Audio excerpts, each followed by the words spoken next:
Okay. Hey, Brian, how you doing? I'm good. How about you, Eric? Good. Audio's good. Video's good. Yeah, All right. This is great. This is an awesome. This is great. I'm so excited to be here. Um, me too. yeah, this is great. We're great friends. It's so funny. We've never met in person, but we're like brothers, like Yeah, this. I This feel is like fan- I know the way that we met too is just incredible. It's like this whole experience has just led me into to the areas that the Lord really wanted me to follow, and I'm finding fulfilling relationships despite all the terror and horror that I had to go through to get here.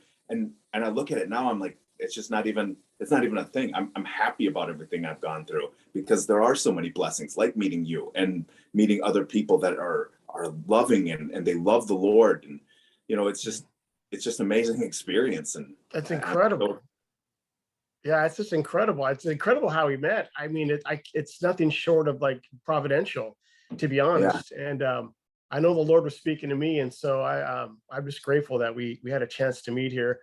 Um, what's really awesome is we're going to speak about your near death experience. It's actually an actual death experience. You weren't near death; you were dead for somewhere between 10 and 11 right. minutes around Yeah, there. I was So you were gone yeah, dead, stick a and fork. so this isn't like you passed out or you had a dream or you were on LSD. I mean, this was you're gone, you're out of the body, absent the body, present with the Lord, literally. Yeah, And we're gonna yeah, you've had other videos where you've kind of talked about in detail what happened, at least from the story point of view. This one is going to be a little bit different. We're gonna you're gonna talk about what happened to you and your experience, but I'm gonna ask you a little bit more questions because we're going to try to understand it on a deeper level, on the experiential level, things that yeah, maybe people have questions about that they might want to ask you later in emails that you can maybe answer here now as opposed to right. from something standard. Um, can you see me okay there? Okay. Yeah, So I got a phone call. yeah, I'm just gonna reject that phone call. Yeah, that's Um, what I did. Got rid of them. Yeah, I just got rid of them. It's probably a telemarketer. So, anyways, Brian, we're going to go ahead and if I'm just going to turn it over to you real quick. If you want to just start explaining your near-death experience from whatever point you want to jump in, and then I Okay. will chime in and just kind of get some elaboration, ask some questions, because so people can understand the power and the gravity of what happened to you, and just really the beauty of it and the message you're sharing that you received from Jesus Himself. So, go ahead, brother, and Yeah. All right. Well, like you said, there's other videos that kind of explain what led up to this, but I ended up having a cardiac arrest, and I died for over 10 minutes, just a little over. And what happened that day, I was in end stage heart failure since 2016 in August. So this happened in January. It was January 15th that I started to go into heart failure again, and it was at a level that my pacemaker or my defibrillator couldn't handle. It was just below the threshold where it shocks me, so it wasn't pulling me out of the high heart rate. And so for 7 hours, I was in the ER trying to fight for my life.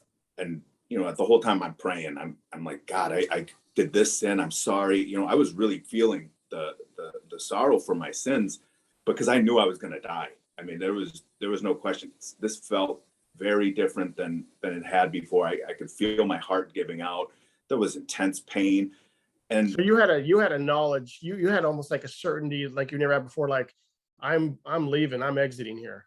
oh yeah, I knew for sure because I was close a couple of other times.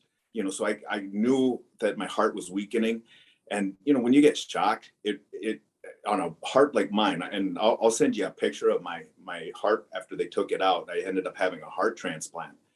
But when they took it out, the doctors were baffled. They just said, "Whoa, your heart shouldn't have functioned because I have an autoimmune disease that attacked my heart. I don't have any, heart disease or any of the other heart issues that most people have. This was an autoimmune disease that attacked my heart and left scar tissue. So when they took it out, they said your heart shouldn't have functioned because you have so much scar tissue, around this valve and around this area. And when they're showing me all these things, they said your heart, this should not happen. This is a medical miracle." And I'm like, 2 years after I had died, I'm like, no, no, that's a God miracle.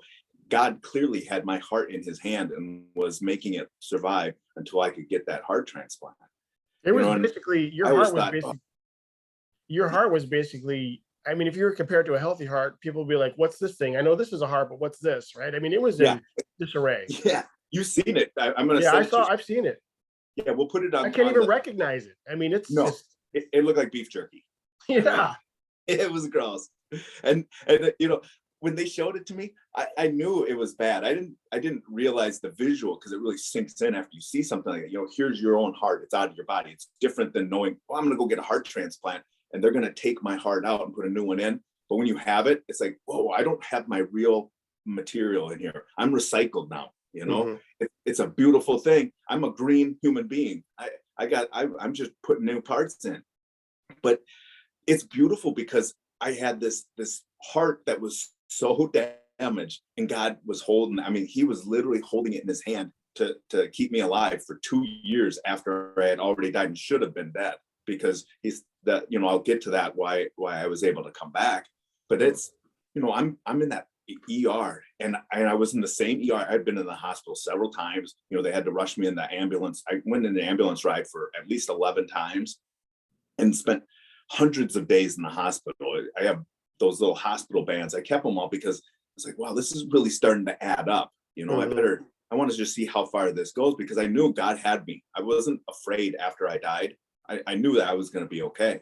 But leading up to it, I was terrified. I thought before, you know, I was a soldier. I thought, yeah, that's cool. I'll die honorably. I'll die for something with integrity. That, you know, saving somebody in a car accident, I would have risked my life. But dying alone in a hospital room was terrifying, you know, and especially just having your heart giving out. I could feel it, and all my other organs were shutting down because they were, you know, being attacked by the same autoimmune disease. It's not just my heart, but my heart took the brunt of it. And so, you know, everything shut down. My lungs, I have scar tissue in my lungs, so it's hard to breathe sometimes. But, you know, those areas when your heart's given out, you could feel it all. So I could just feel the life just sucking from me. I knew it was coming. I just didn't know when, but it was soon. And, you know, there's a sense of death. It lingers in the room, and hospitals are full of that, you know, and every time I've been there, I've heard code blues. So there's people dying when you're on the ICU. It's just, that's the place you go to die. And they try to keep you alive, but it's tough when you have those kind of serious illnesses. Yeah. But I finally got them to stabilize me enough, or at least my heart was well enough that they thought, okay, we're going to put him up in the ICU now, get him out of the ER, and, you know, try to get him up there. And so they were transferring me from the ER bed to the ICU bed, and I went right back into the high heart arrhythmias, you know, over 200 beats per minute, often up to 300. And wow. I mean, it was intense, you know, so my heart's taking a beating. And, you know, they shock you when you're not dead yet. You know, they always do that because they want to try to bring your heart rate down. People a lot of times think that they shock you when you're dead to try to bring it back. And, you know, I don't know how much of that they do. I couldn't feel that part, but I know that beforehand they're trying to bring my heart rate down, and it wasn't working. So I mean, they're working on me, and they called the code blue. So, you know, when they did that, it felt like, you know, that scene in The Wizard of Oz when all those flying monkeys come into that dark forest and they're throwing the scarecrow all over the place. Yeah. I was like, arms are being tossed around. They're strapping me down to the bed. You know, they're doing all this stuff, and, you know, they're working on me. And I had nothing. I couldn't do anything. I was so weak, but the whole time I'm just trying to pray, you know, and there was this crucifix that was sitting on the wall, and that was the only place my head could fit, you know, because I'm strapped down. So I'm kind of like this. And, you know, that's the only thing I could see. It was at the foot of the bed, and I could see this crucifix. And I didn't get the exact same crucifix, but I got a replica. It's the same crucifix. It's just not the one that was on the wall. They won't let me take that one. But, you know, it's cool because I was able to keep it. I'll try to sleep good. Yeah. And the nice thing is that same crucifix is also at the Mayo Clinic where I got, you know, my heart transplant. So they have a big display case with some of the nuns that helped start the Mayo Clinic. It's really cool because, you know, I felt like, okay, God's leading me on the path, because that crucifix is emblazoned in my mind. You know, I'm looking at it.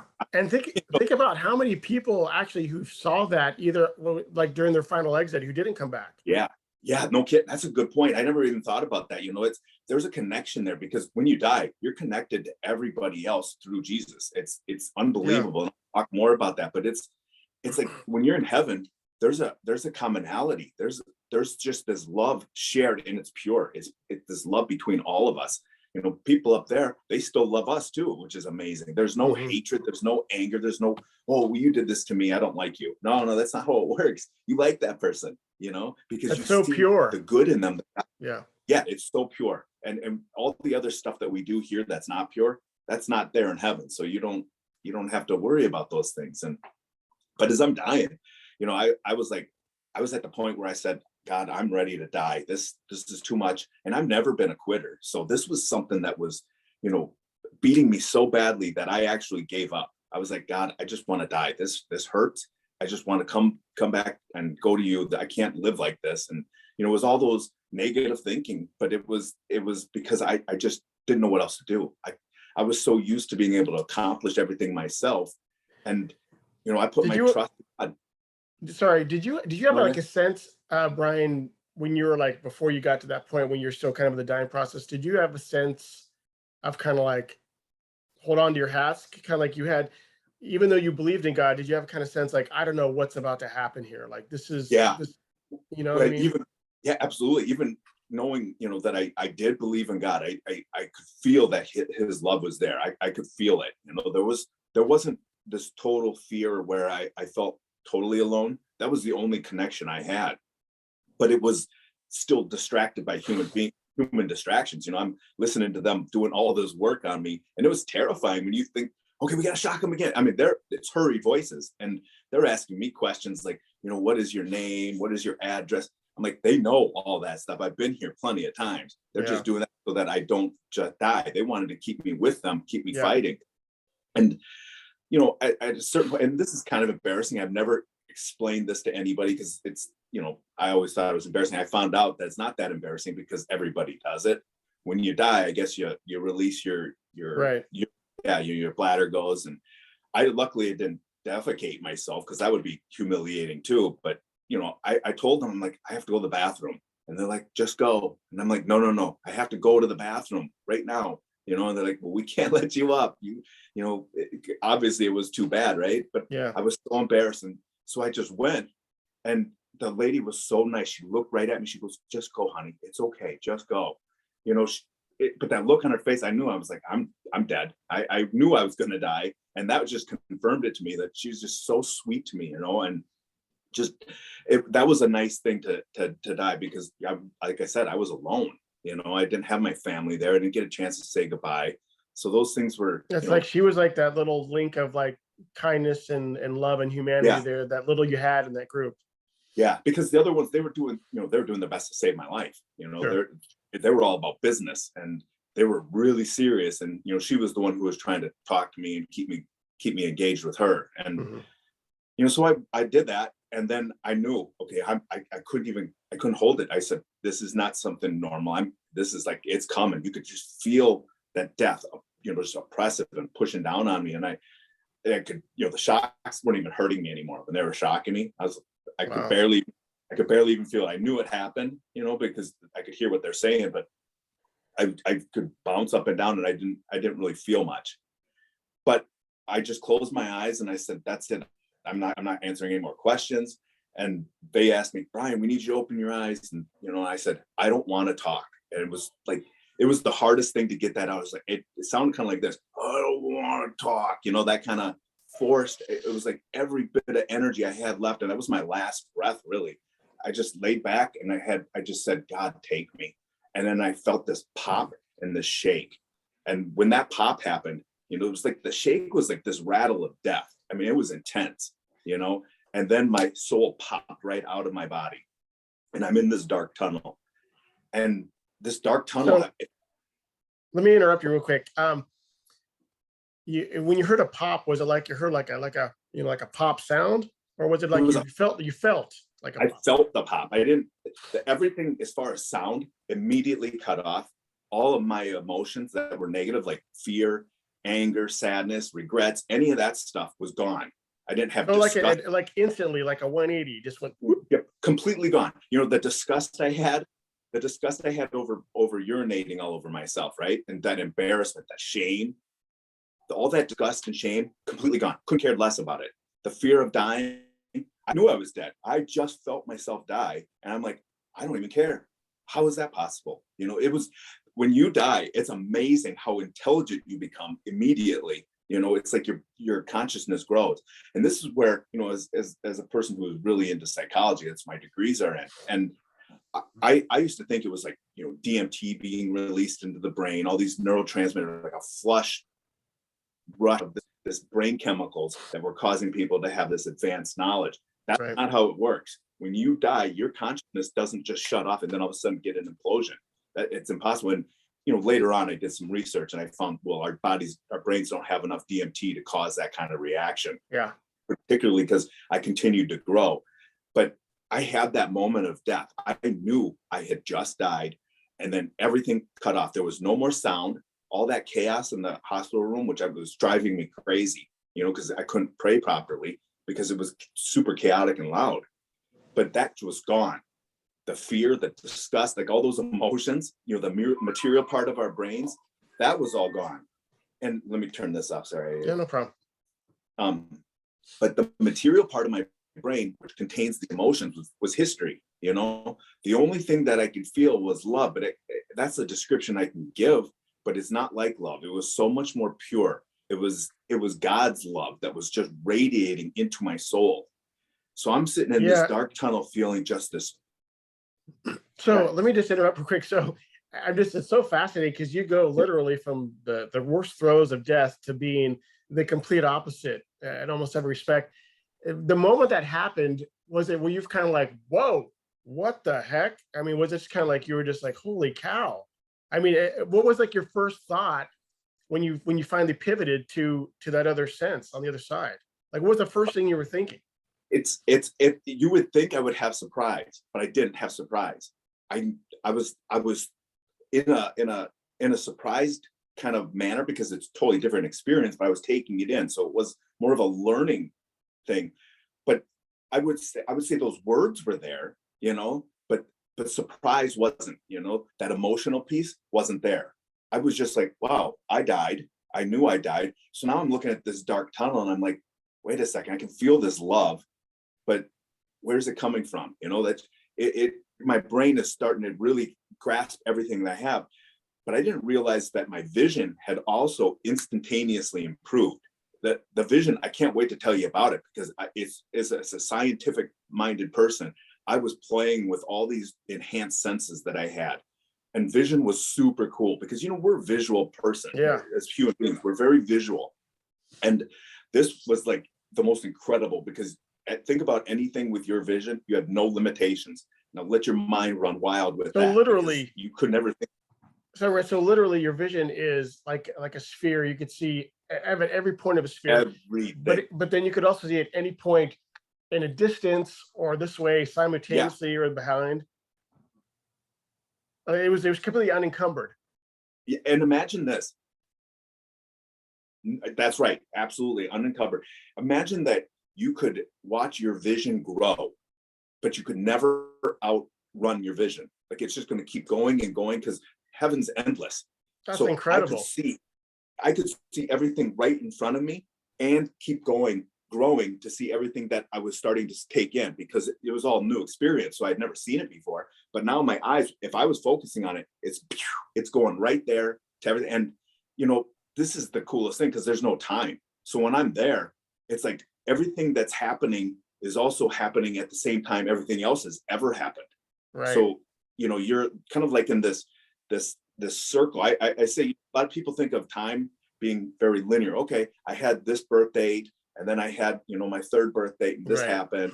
Then I graduated high school. It's all sequential, right? All sequential, all linear. That's not how time works. All of those things are happening at the same moment. So in heaven, you're like, you have access to all of those memories, all the memories of yours. I have access to everything. I wasn't limited on anything. I didn't really care about yours, though I didn't know you at the time. But I was focused on everything of mine because that's part. I'll get to why that happens. But so I got no concept of time. It's like everything's happening all at once. And so let me interrupt for a second, Brian. Forgive me. So on the vision thing, it's kind of like your vision's unencumbered by your eyes, but also if you think about it, it's more than just like a when we say a physical or something of that nature, like you're seeing also with your heart, right? Which is why Oh the yeah. depth can go on forever.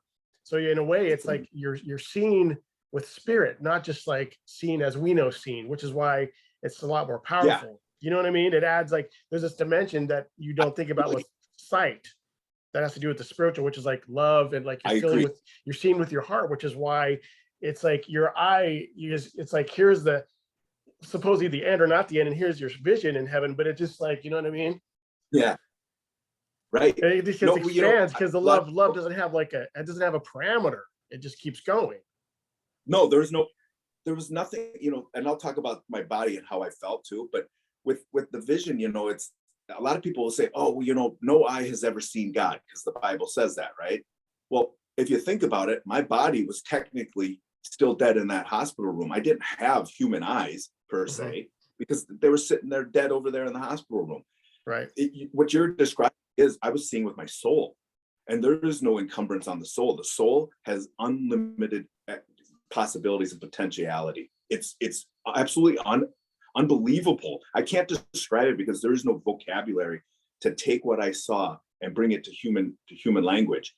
Particularly because even when I try to think about it, it's like I can't believe that's what I can see. I don't know how to describe it. Yeah, you're like, whoa, I mean, I can't I even, know. I'm just trying to digest it myself. And it's like, man, that's incredible. You know? I know. I wrote a book, and I'm like disgusted with the book because it Yeah. doesn't do justice to what I saw. It's like, Right. okay, yeah, nice try, buddy. Oh, and like you said, the concept of time, like we know time is linear. Like let's say time is like a line like this, right? But heaven Yeah, is like a dot. And so that's a good way to put on it. time you have like these points, like you said, birthdays and yada yada yada. But heaven, it's like a dot and everything's in the dot. But at the same time, the dot isn't unencumbered by space either. It's infinite. Right. It's hard Right. to wrap your head around it. Whereas the line, it has a linear progression from one point to another, but the dot is like one point, but at the same time, at the sphere, there's no starting point. It just goes forever. No, you know what? That's a better way to describe it, because I always try to say, it's this circle, that everything is happening within the circle. And that's not accurate even, because what you said is more accurate. It's this point. Everything's happening at the exact same time. And it's not even confusing. Think about that. When I do this with my hands, that's totally confusing, right? People are watching the video like, whoa, what's he doing? That's how we would think as human beings that is. But time was so easy to master. You were able to pick whatever moment you wanted to think about, and you could focus on that moment. Everything else is still there. Everything is accessible, but whatever you're focusing on is very clear. And it's unbelievable how our minds are able to systematically separate those things and isolate one memory versus all the other ones that are also there and fully present at that moment. It's unbelievable.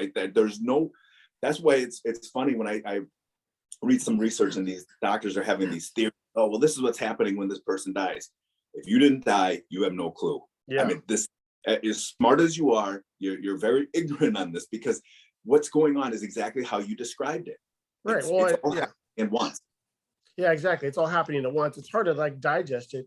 And I think if you study relativity and those things, they try to explain like the dichotomy of time versus eternity. But it's fascinating. And people like doctors who naysayers, who say that stuff. My thing would be like, well, have a near-death experience and then come back and let us know about all your doubts.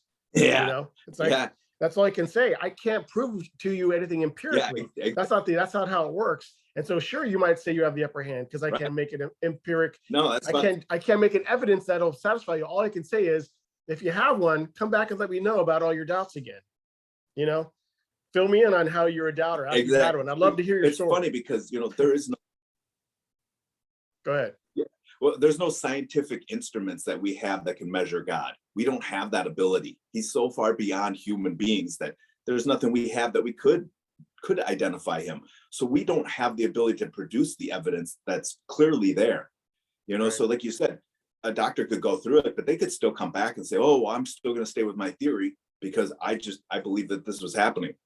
I doubt that they would, because I doubt it.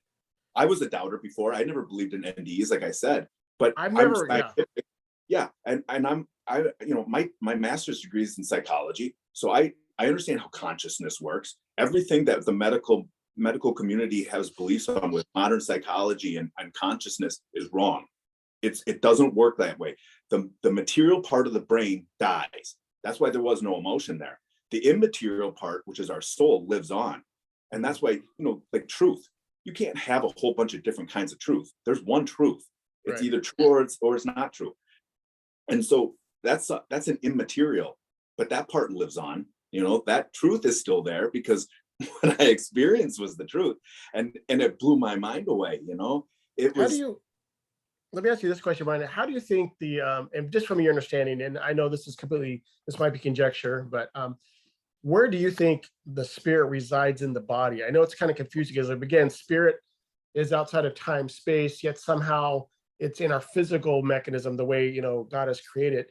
Like, do you have any ideas about how it dwells or near, or like, it's just kind of a weird thought, It is a Is weird it in the thought. heart, like literally in this area, or is it up in the mind, working with the Yeah, brain, or is it even just like, what part of our physical mechanism does it work with? It's just kind of fascinating, I think, to muse on.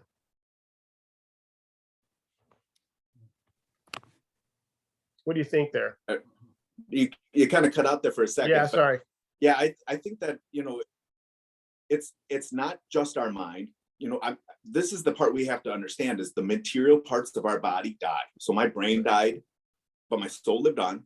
My heart died, my soul lived on. But we also feel sometimes alive in our stomachs. Like when something really scares us, we get that feeling in our stomach, or we'll get that pressure from our our sympathetic nervous system overreacting. So we can have those kinds of feelings, and we feel alive there because it's drawing our attention physically to that. But our brains, it feels a lot of times to people, and I'm included in that my soul resides there, but I also feel it in my heart, because Yeah. but So it doesn't now necessarily. I can't actually feel. So it doesn't. I can't actually. It doesn't necessarily have a location in the body of the spirit. I just always kind of figured out because Yeah. you think about, is my spirit, because when you read about near-death experiences, a lot of the people, they see their pretty much their same body, a lot of times shape, except it's a spirit. So I sometimes wonder, well, is it just kind of like the same form, kind of right within the body, kind of like coexisting, or is it more like just like a tiny little spark? It makes you wonder where it's at exactly. When I didn't feel my body per se, because there was like no pain, there was no, I wasn't hot or cold. I felt totally comfortable. So everything like that, I didn't have any kind of displeasure. There was like I said, there's nothing negative in heaven. Everything is just joy and love. So, but like, as far as the soul goes, I had a heart transplant. So I have a new heart in me, which I actually can't feel like certain things, like if I'm exercising, I can't tell that my heart's going, beating faster until my breathing is what I get as an indicator. And I get, lactic acid building up in my muscle. I can feel other senses that are triggering it, but I don't feel my heart. So it's really kind of weird, and yet I still feel like my soul is connected to my heart. So when I feel love, I still feel love in my heart, but yet I feel it in my brain too. So as a creature, I think what our souls are doing is animating our body. There's a deep connection between our bodies, but clearly you can take a person's heart out, put a new one in, and I'm still the same person. I don't have my donors. I don't have any of their thoughts or their beliefs. This is still me completely. It's just a different part of my body now. Gotcha. Yeah. Okay. Well, so let's continue on. So you're in this. We're in the black tunnel. Let's go from there. Tell me what happens at this point. So I'm looking into this dark void, and I would say to describe it, it's like looking into. Have you've seen pictures of space, right? And you see how huge it is, but you see stars and planets. I didn't see stars or planets, but I felt like I didn't want to go there. There was something there that I didn't want to go that direction. And I realized that I could actually see this dark void because there was light shining into it. Otherwise I wouldn't be able to see it because everything was dark, right?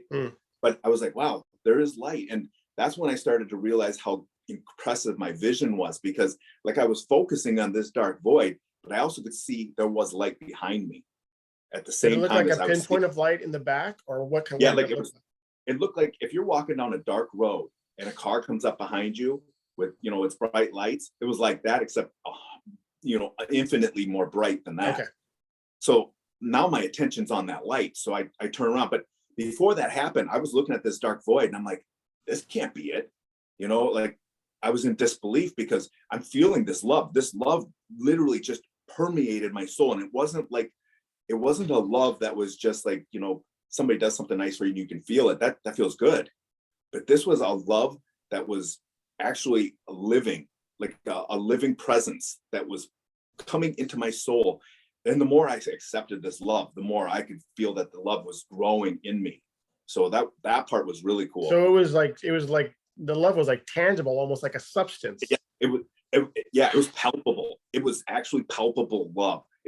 You could feel it resonating in you. It was alive. Wow.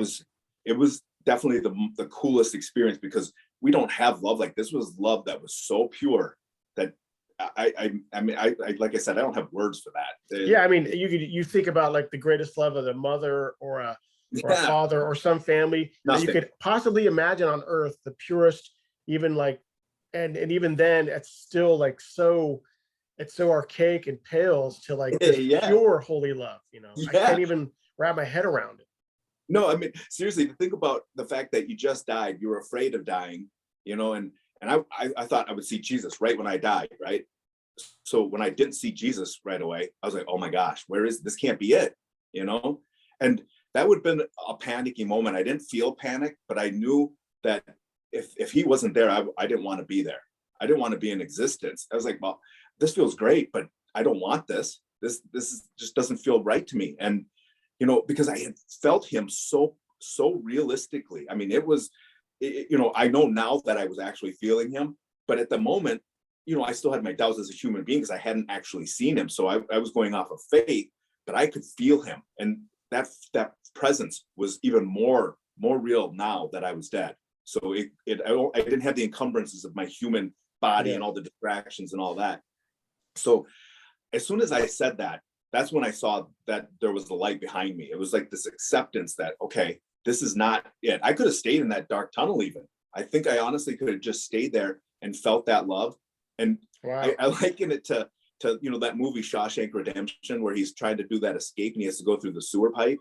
Mm-hmm. It didn't smell like a sewer and it wasn't bad like that, but I thought that was the most disgusting thing a human being could have to do, 500 yards climbing through that. That'd be horrible. But I would have done that just to feel God's love. I could sit in that for eternity, just feeling his love because of how wonderful it was. But not being able to identify that was the love would have been miserable, So not being able to see him. When I saw that light though, I was like, that's God. I knew it was God. I knew he was there, and I didn't see a face, I didn't see a being of God, but I knew that light was his love. And that's what was permeating into me because it was just flooding in. And so when I looked at him and I said, that's God, I want to be there. Boom, I was right in front of this light now. So immediately, like the dark tunnel was gone. You were like right in the light. It was right behind me. I could see everything behind me. And so I knew where it was, but I also could see every single step I took. And it was a long distance. I mean, you were actually walking? Yeah, but it was like that. The time, like I said, with time, because I was focusing on God. So when I focused on God, I was there. All the other steps I took them, but I don't remember them as clearly. So like things I saw, I'm not going to talk about those things because I was focused on that light, and so I was there. So all these other memories, they're not as crystal clear as what I was actually focusing on, because they were just going on in the periphery. So in that dot, and so how many steps did you think you took? I don't know. If I was putting in human time, it would have seemed like hours. It was a long time, but it was also like that. Yeah, it's a weird dichotomy. It was a lot but also it was instantaneous. It's so it's so bizarre.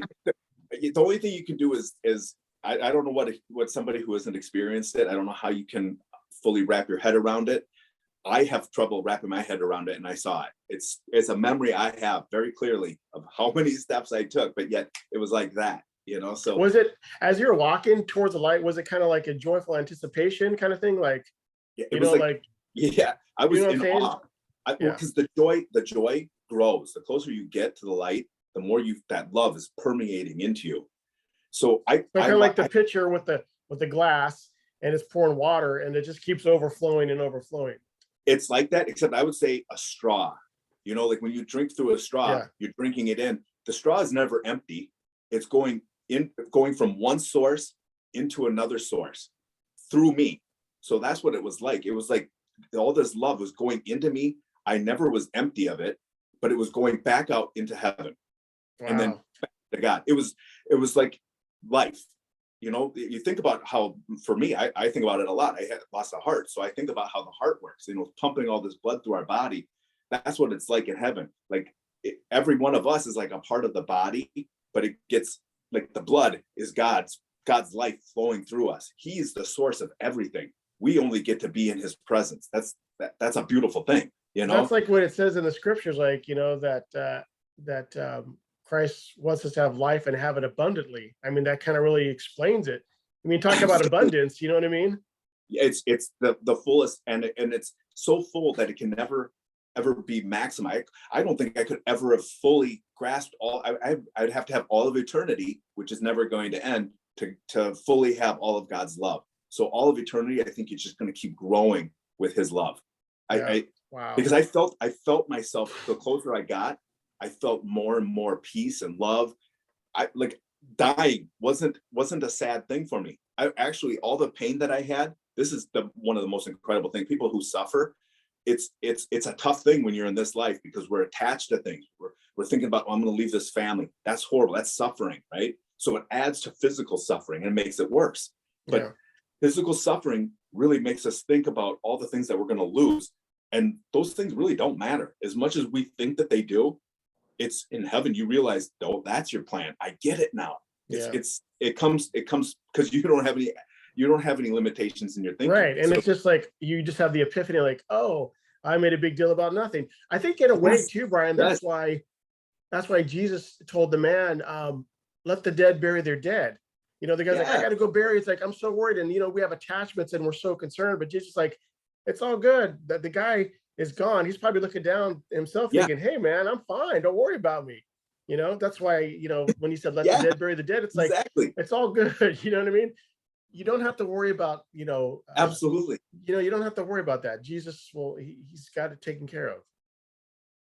And I'm assuming that's like similar. That's kind of the context of the feeling. It's like the attachment part of the loss, because we're finite beings. You don't have that worry like you do in heaven, when you know that, you know, Christ is on your side there. Right. You don't have any worries. And that's the thing too, is like when I lose people now, I'm not going to worry about it, because I know that they love me and are connected more to me in heaven, because there's nothing I do that is going to make them hate me, you know, or angry with me or resent me, because they understand my flaws. They see my flaws, but they also see that part of me that God created in his image, and they love it, because we love what God loves, and we see how that's perfect. So their love for us in heaven is more perfect than it ever was here on earth. So when you lose somebody you love, you're closer to them. You just can't really feel it, because we have our attachments, and you know. And you know, and the thing too is that, you know, this is the problem with the linear time, is for us, it seems like, you know, when we use a loved one, it's like, oh, you know, I won't see him till I die. We're waiting all this time. But for loved ones, since there's no time, it's almost like, it's like the perception is once they cross over, and I'm just being arbitrary, it could be just a matter of seconds before they meet up with another one, because absolutely the time dilation doesn't apply there. So they're not like it's us, like they're waiting, like, oh man, I'm in heaven, and what's taking Bill so long? Can you die already? You know, it's it's almost like it's like, oh, you know, I just came up and here he's coming up right after me, type of thing. You know? Yeah. You don't worry about, like, when you're there, you're not worried about your loved ones, because you see how God takes care of them. He loves everybody way more. My kids, I mean, I'll get to this more in detail, but he loved my kids more than I do, because he loved them exactly the same amount as he loved me, which was unimaginable. So when I tell people who are sad, I'm like, hey, just trust me on this. God loves you more than you can even possibly imagine. Anybody you love, that you don't love them half as much as he loves them. It's unbelievable. And I think people have a hard time really understanding that concept. Which is why I'm glad you're sharing your story, because you really have a ability to portray that to people. And I think they need to hear it, especially for someone who's literally died and come back and, Yeah. sharing that message. Well, especially with when you're suffering, it's like people are always thinking, well, how could a loving God allow this to happen? Well, that's the natural order. Part of the price of admission to coming to the world and having free choice is there's going to be some pain with it. If I eat too many tacos and with too much hot sauce, I'm going to have indigestion or diarrhea. The natural order is going to make sure that my body teaches me a lesson. God doesn't have to punish me. He doesn't have to do anything with that. It's like, hey, that's your free choice. Go ahead and have those tacos. Enjoy them now, but later nature's going to make you pay a price. But in heaven, you realize, wow, he let these things happen for a beautiful reason. Like my heart dying and all that pain that I felt in the hospital room right before death, that it made me give up. It actually made me give up on life. It hurt so much. Now I was like, oh, this is wonderful. If I didn't have that pain, I wouldn't have felt that much love. It was like he filled that void, that, my dark void, that big, huge dark void that I saw was nothing compared to that hurt, all that stuff that you have in life. And he was filling it with love to where I was happy I had those things. Those were like badges of honor because he's filling it with his love and his light. So those things were good, and that's where we're just limited here on earth to be able to see how God works. I can't explain for everybody, oh, you lose somebody that you love. That's terrible. There's no question about it. You lose a child. I'm glad that this happened to me and not to my children. I'm very grateful for that. But we can't look at God and blame him for those kinds of things, because it's our limitation in understanding that pinpoint of time. Because like you said, that person's not waiting around for you to die. When they die, immediately you're dying too at that same moment. They're seeing your death. You're united at the exact same moment. We're all going in there. The time doesn't exist, in the way that we have it. So while there is that space of time, there's also that immediate, you just died too. They're not, that's how eternity. It's all in that dot of eternity, right? Where everyone's at. Yeah. So that's why, our modern idea of psychology is just a bunch of BS. It's people making theories.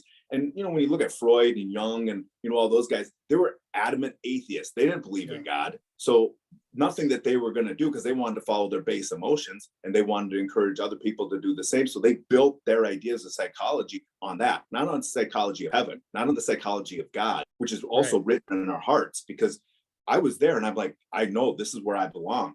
I was made to be here with God. He didn't make us so that we would be lost. He made us because he loves us and wants us to be with him for eternity. Yeah. And if we deny that, then our medical model is completely off. We have to include that soul and where that soul belongs, and that's with God. And I knew that when I'm looking at him, and that light, and I'm not even kidding, this light was so incredible. It was the most amazing thing, right? So I'm like looking at this light, and imagine looking up and you can't see the end of it. Looking down, you can't see the end. Side to side, same thing. You can't see the end. But here's the cool part. My vision was growing, right? So whenever I look in this direction, and I was looking for a long time, it seemed like hours for that too. I mean, I was looking to see if I could see the end of it, and I couldn't.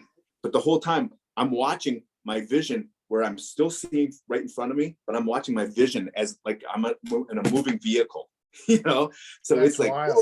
It was so wild. And I could see all around. So I'm looking in all kinds of directions. I could see everything. It was amazing. And there was no end to God, or to his love. So his love was endless.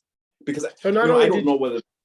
So not only was the vision just unencumbered and it just was expanding, I guess you could say, if that's even a word, because it was already infinite, but it was expanding. Right. But like, it was all, expanding.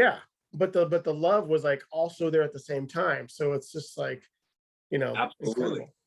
What and I when I'm looking at it, I was thinking that was God, but I don't think that was God. I think that he's so much more than that. It's his love that's so real. It feels so alive. That's the thing that's hard to really explain. It's so complex that when you look at that light, you're like, oh, that's God. But it's his love, which can't be separated from, because God is love. I mean, he is actually what love is. So this concept is so far beyond us. All you can do is just rest assured that everything that happens in your life is wonderful, because it comes with his blessing. Anything that's good or bad, it's like, now I just say, thank you, God. Thank you very much. Yeah. Because the stuff while it does suck here, nobody's gonna argue that, you know, you lose somebody, that's a terrible thing. It hurts us, and it should hurt us because we love them. We should feel that love, but Yeah. it's gonna be totally broken and mended in heaven. He fixes all of our broken places and makes them new. He renews us. So that's what was happening when I was looking at that light. It wasn't hurting my eyes. It was way brighter than the sun. You look at the sun though, that hurts. So I was looking with my soul, like we talked about earlier, and all it was doing was filling me more with his love. So the more I was looking at it, it wasn't hurting, it was healing. And he was actually fixing all of my wounds that I've had in life, to where like just dying was a pleasant memory. It was happy, you know? So, I mean, just put that into perspective. He makes everything feel wonderful. And I was like just in awe of him. And I would have. So was the light like a bright white color then, or like some, I know it's hard to kind of like explain it, but usually they say like a brilliant, you know, brightness, like what brighter the sun. Was there any other shades or hues? Or? I didn't feel like there was any other shades. It felt like it was just this intense purity, and white's really the only color I can use to describe it, but it wasn't white. It was like this. It was beyond white. It was beyond white. Yeah. And it was alive. So it wasn't like it was just a color, you know, right. It wasn't a wall. It wasn't anything like that. It was just, it was love. I can only say it that way, is that it was this pure love that you could see, that you could feel, you know, and it wasn't limited by our bodies, which, you know, well, you didn't love me the way I hope to be loved. So now I'm going to have feelings about it. It's not like that. So you have a purity too, which is incredible. But it's so anyways, you're sorry, go ahead. No, go ahead. I'm just kidding. You're in the light now, and you're looking all these directions. And is it empty in there other than this light and love of God at the moment? Right at this point, because the tunnel's still behind me, you know, so I still have that there. And I've seen all these different directions, but I'm no longer really interested in following my eyes around it, you know, because I'm like, well, I'm never going to see the end of it. I knew I could never see the end in any direction. So I was like, well, I'm just going to stare here at God, because I'm just, this love was so fantastic. That love was just wonderful. So, I'm envious of you. I'm not going to lie, brother. I'm envious of myself. You know, sometimes I'm like when I had the heart transplant, I was kind of hoping I would die again, you know, during that, so I could just experience it again, because, you know, I knew I wasn't going to die. I knew God had something different for me. So I wasn't worried any longer, although I did still have human anxieties, you know, because I didn't know how it was going to play out. But that was amazing. I was hoping that it would happen, but it didn't, you know. It's like but this one was cool because, you know, I didn't have any like anesthesia. I wasn't in a surgery. This was a cardiac arrest. I just died, sudden death, you know. And so this was a beautiful thing, because a lot of times, you know, doctors have theories. Oh, well, we injected, you know, some anesthesia, or we had this medication. I didn't have any of that stuff. So there was nothing else manipulating. This was just pure death. Yeah. So that part was cool. But when I'm looking at God, I'm like, God, the love that I was just talking love to him, like how much in awe. But I was looking at him, and I kind of realized how some people say, you know, we should have fear and trembling, but it's more of like, we should if he was mad at us, you know, because he is that impressive. He could squash us if he wanted to. Right. It was like a tough man, you know, who takes a little child and says, you know, even though you said this horrible thing to me, I still love you. It doesn't offend me, because we're not afraid of a little child. We're not going to be intimidated by, our ego doesn't get involved, you know, but then we can still show love. It was like, he took me under his arm. I felt totally protected, like totally safe. I wasn't afraid of God, but I knew that, wow, this is why you should have fear and trembling, is because he is so powerful, and his love, I would hate to not have that love. It's like he fixes you just by how much he loves you. You know, it's like I willingly gave up everything. I submitted to God. I've never submitted to anything in my entire life. I'm very strong-willed. You could ask my parents; they'll testify to this. And your wife, right? Yeah, I'm a miserable person, because I do what I want to do, you know, and I still struggle with that. I work on humility now, because I don't want my pride to get involved. I'd rather let people talk badly to me. I'd rather do those things, because, you know what, whatever. I don't need to defend myself anymore, because I know God loves me. That's the only person I care about. He's the only one that I care that is going to judge me ever, because he judges fairly, and he does it with love, which which makes you want to fix yourself. You know, it's like all these things that I had that were bad, I wanted them gone. It's like his love shaves off all these ugly parts of us, you know, and then you're left with this beautiful soul that starts to shine his love. That's how it is, Wow. you know. So that's awesome. yeah, it really is. It's so awesome. And so I'm and it's got to be such a relief for people, you know, when they feel that, who've like you, who've crossed over, who maybe didn't come back, but they're crossing over for good. They're probably just like, oh man, I you know, just imagine we have all the baggage and all the worry and the guilt, Yeah. or the this and the that, and then, you know, he just comes on and, like you said, just shaves it off with his Yeah. love. It's just got to be like, whew. Yeah, it's wonderful because it's so healing, you know. It's so healing. Think about not having any of those things in your life right now. Life would be easy. It would be so easy to go through life. That's how heaven is. It's so easy, you know. It's just wonderful. But you know, I'm looking at that light, and he says, "You can come in." So I was like, "Yeah, I'm So going." is that what you heard in your mind? Like from I heard it in my mind. There was no. You could come in, or come in, or I didn't perceive any kind of audible voice, you know, and it could have been, but I was so connected to him that I knew that's what he was saying. Right. It wasn't even I had a voice in my head. It was, I had the thought. I knew his thoughts. It wasn't, his thoughts were being projected into my mind, but not taking over my mind. It was, it's hard to explain that. That's a concept. I don't, that's why the medical model of consciousness is so, it's out the window. It's like, you know what, should put that in the children's section of the library. That's where it belongs, because when you're thinking about God, he's advanced knowledge. It's beyond what we can even explain. Yeah. But so, you know, I'm walking in this light, and it's like I said, it's healing me even more, because now I'm like fully engulfed in his love. And it's wonderful. I didn't feel hot or cold. I just felt totally comfortable. And my body, I wish I would have looked at it to see what kind of form I had. I'm assuming it was like the other forms that I saw, just not as brilliant and beautiful, because, you know, I just got there. So I could feel that I was getting more like love into me, and I was healing the whole time I was in his love. So there was like a healing process. And then obviously I was becoming more beautiful because I could feel my soul growing with God's love. It was incredible. Wow. You know, where whatever I lacked before was now being filled. It was great. And so it's like he's burning off the dross and doing all this healing, and kind of like, you know, in the refiner's fire, you know, where they add sulfur to the gold to take out the impurities, and, you know, that's really what it is. It like, you know, I can only say it was like he was shaving off all these ugly things of me, you know, and my desire, like that submission made it so much easier, because submitting to him meant I wanted only what he wanted. I couldn't have cared less about it. You could have asked me, hey, what do you want? Well, I want what God wants. That would have been the natural answer, because I knew that's a better way. I don't have the capacity like God to be able to choose what's best, you know, but he knows what's best for every single person in every single situation. And then on top of that, all the things that I did wrong, I was able to see how he made those better for my own good.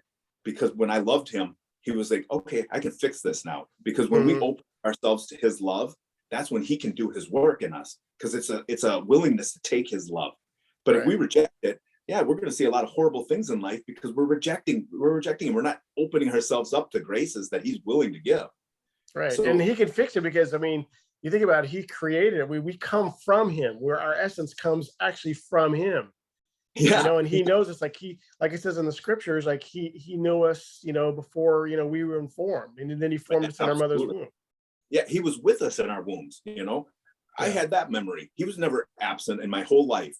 You know, there's times where you think, okay, God's abandoned me. He hasn't. That's all the distractions of the world that are causing fear in us, you know. They cause us to focus on them. Like you said, a lot of times we, as human beings, we're naturally focusing on the negative. That's a self-preservation thing. You know, if there's something dangerous, I should focus on it, because I got to protect myself. But that focus now causes me not to focus on God, which is the only source of love. So, you know, I'm not fully focused on God if I'm focusing on anything negative, because he's only positive. He's only love.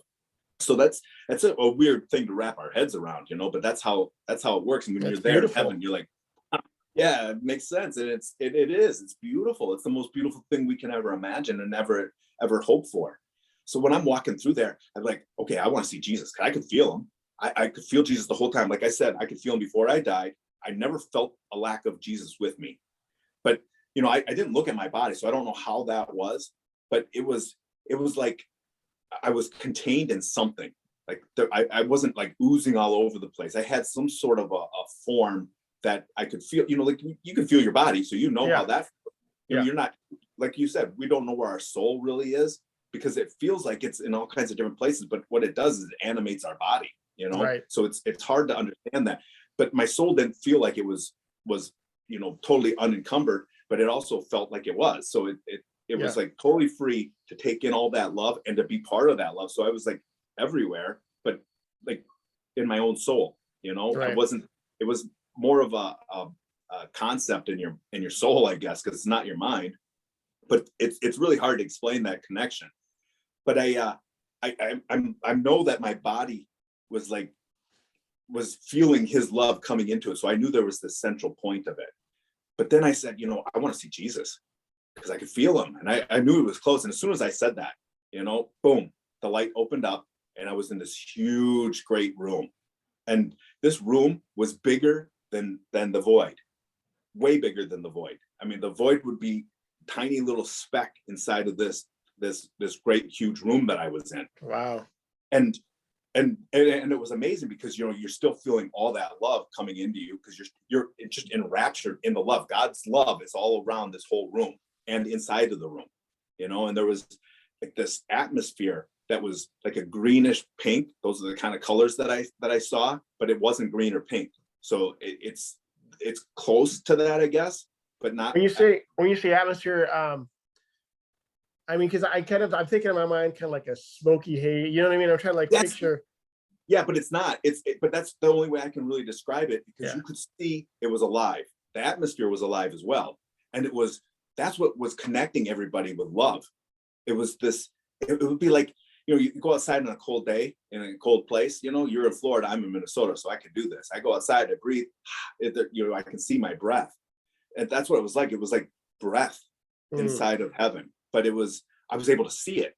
And, having been a skeptic, I think that's what really helped me to focus on things that were contrary to any theories I held before this, So consciousness, I'm like, I got all kinds of evidence for people who want to talk about consciousness, because not losing my consciousness at all, and then having instantaneous growth in it. But then when I have all this new memory that's unbelievable, and then I come back to my body and all that's cut off, all the intelligence is gone. But I still have that memory, and I still have all that love permeating in me. It's unbelievable. Yeah. The conscious idea of the theories that some of the medical, not all of them, because there's a lot of doctors who are studying this now with near-death experiences, and like you said, actual death.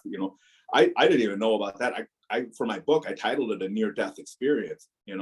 It's not. I mean, like my story. I call it from sudden death to paradise, a near-death experience.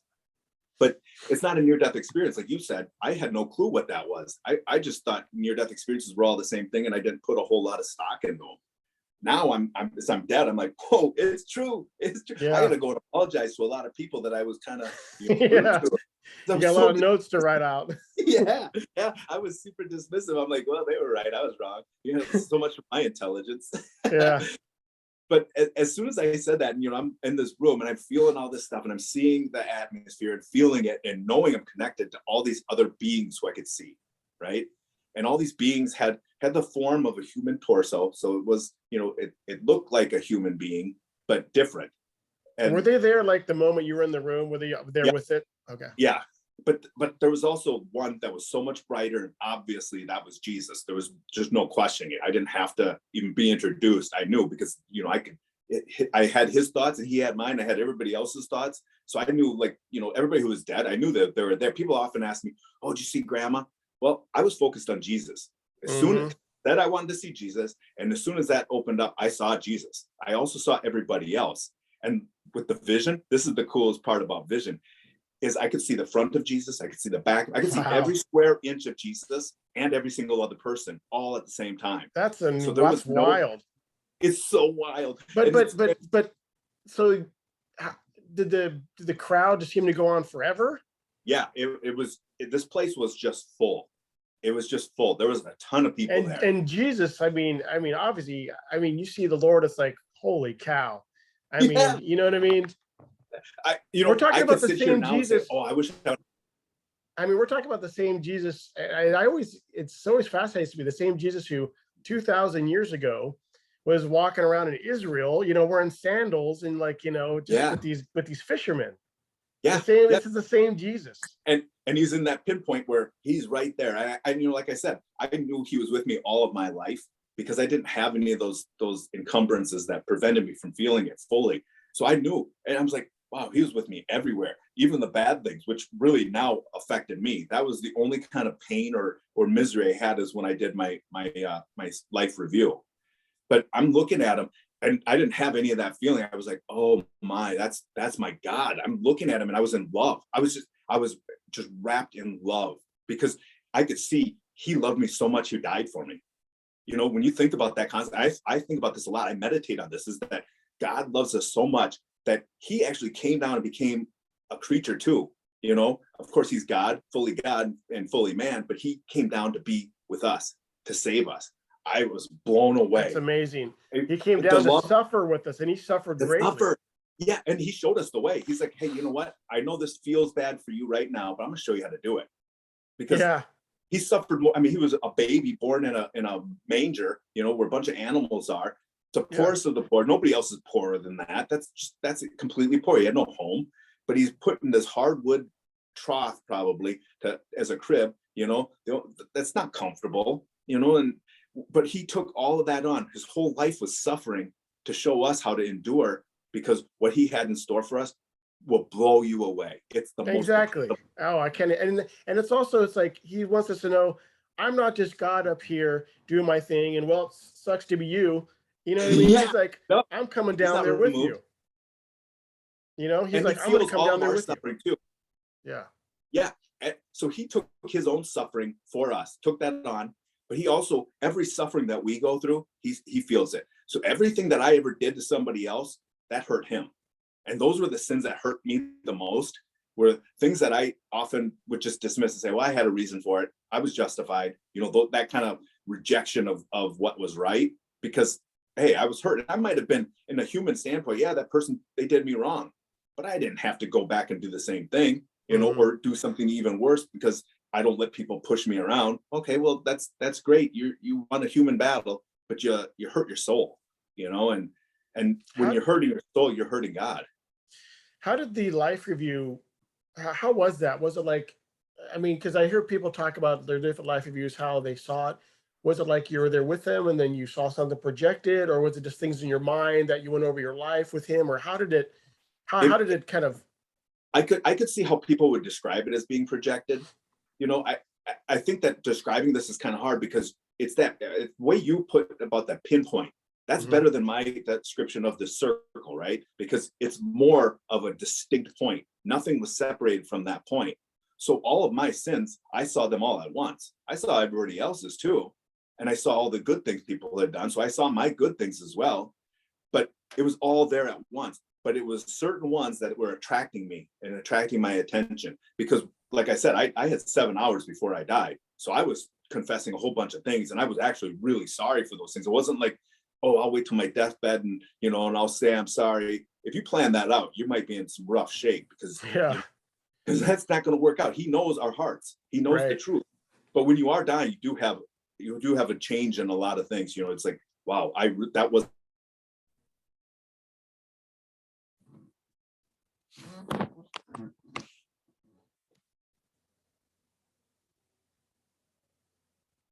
Have that whole understanding. Did I lose you, Eric? Yeah, just for a second. Yes, go ahead. But so you have all that, but the life review. Well, first, I'll go back to how I saw Jesus, because please. That's I mean, Jesus is like the whole point that I love. It's amazing, because when I was seeing just with my soul, I wasn't seeing human features on anybody at that point. It was like, when you look under a microscope, this is a poor explanation of it, but it's really all I got. But when you look under a microscope and you see like a cell, and how it has moving parts inside of it. And, imagine all those moving parts were shining light, right? And it was the light of God, but it was at a lesser level, right? Jesus was the only one who was the bright as the light that I saw with, he was the only one who was that bright. Everything else was really close, but it was clearly not that same intensity, not that same purity. But some of them were more bright than others. So those moving parts in some were far more beautiful than some of the other ones, and I don't know what that means. I assume that's probably because they're closer to God at that point, or they've accepted more of that love, or maybe they've been there longer and more of that love has had a chance. I don't know how it works because you're all at that pinpoint of time. But so some of them had more of that brilliance. But when you see Jesus, I mean, he was just brilliant all the way through, and so he had the same kind of torso looking outline, but just brilliant, and wow. And so I said, well, I want to see your face.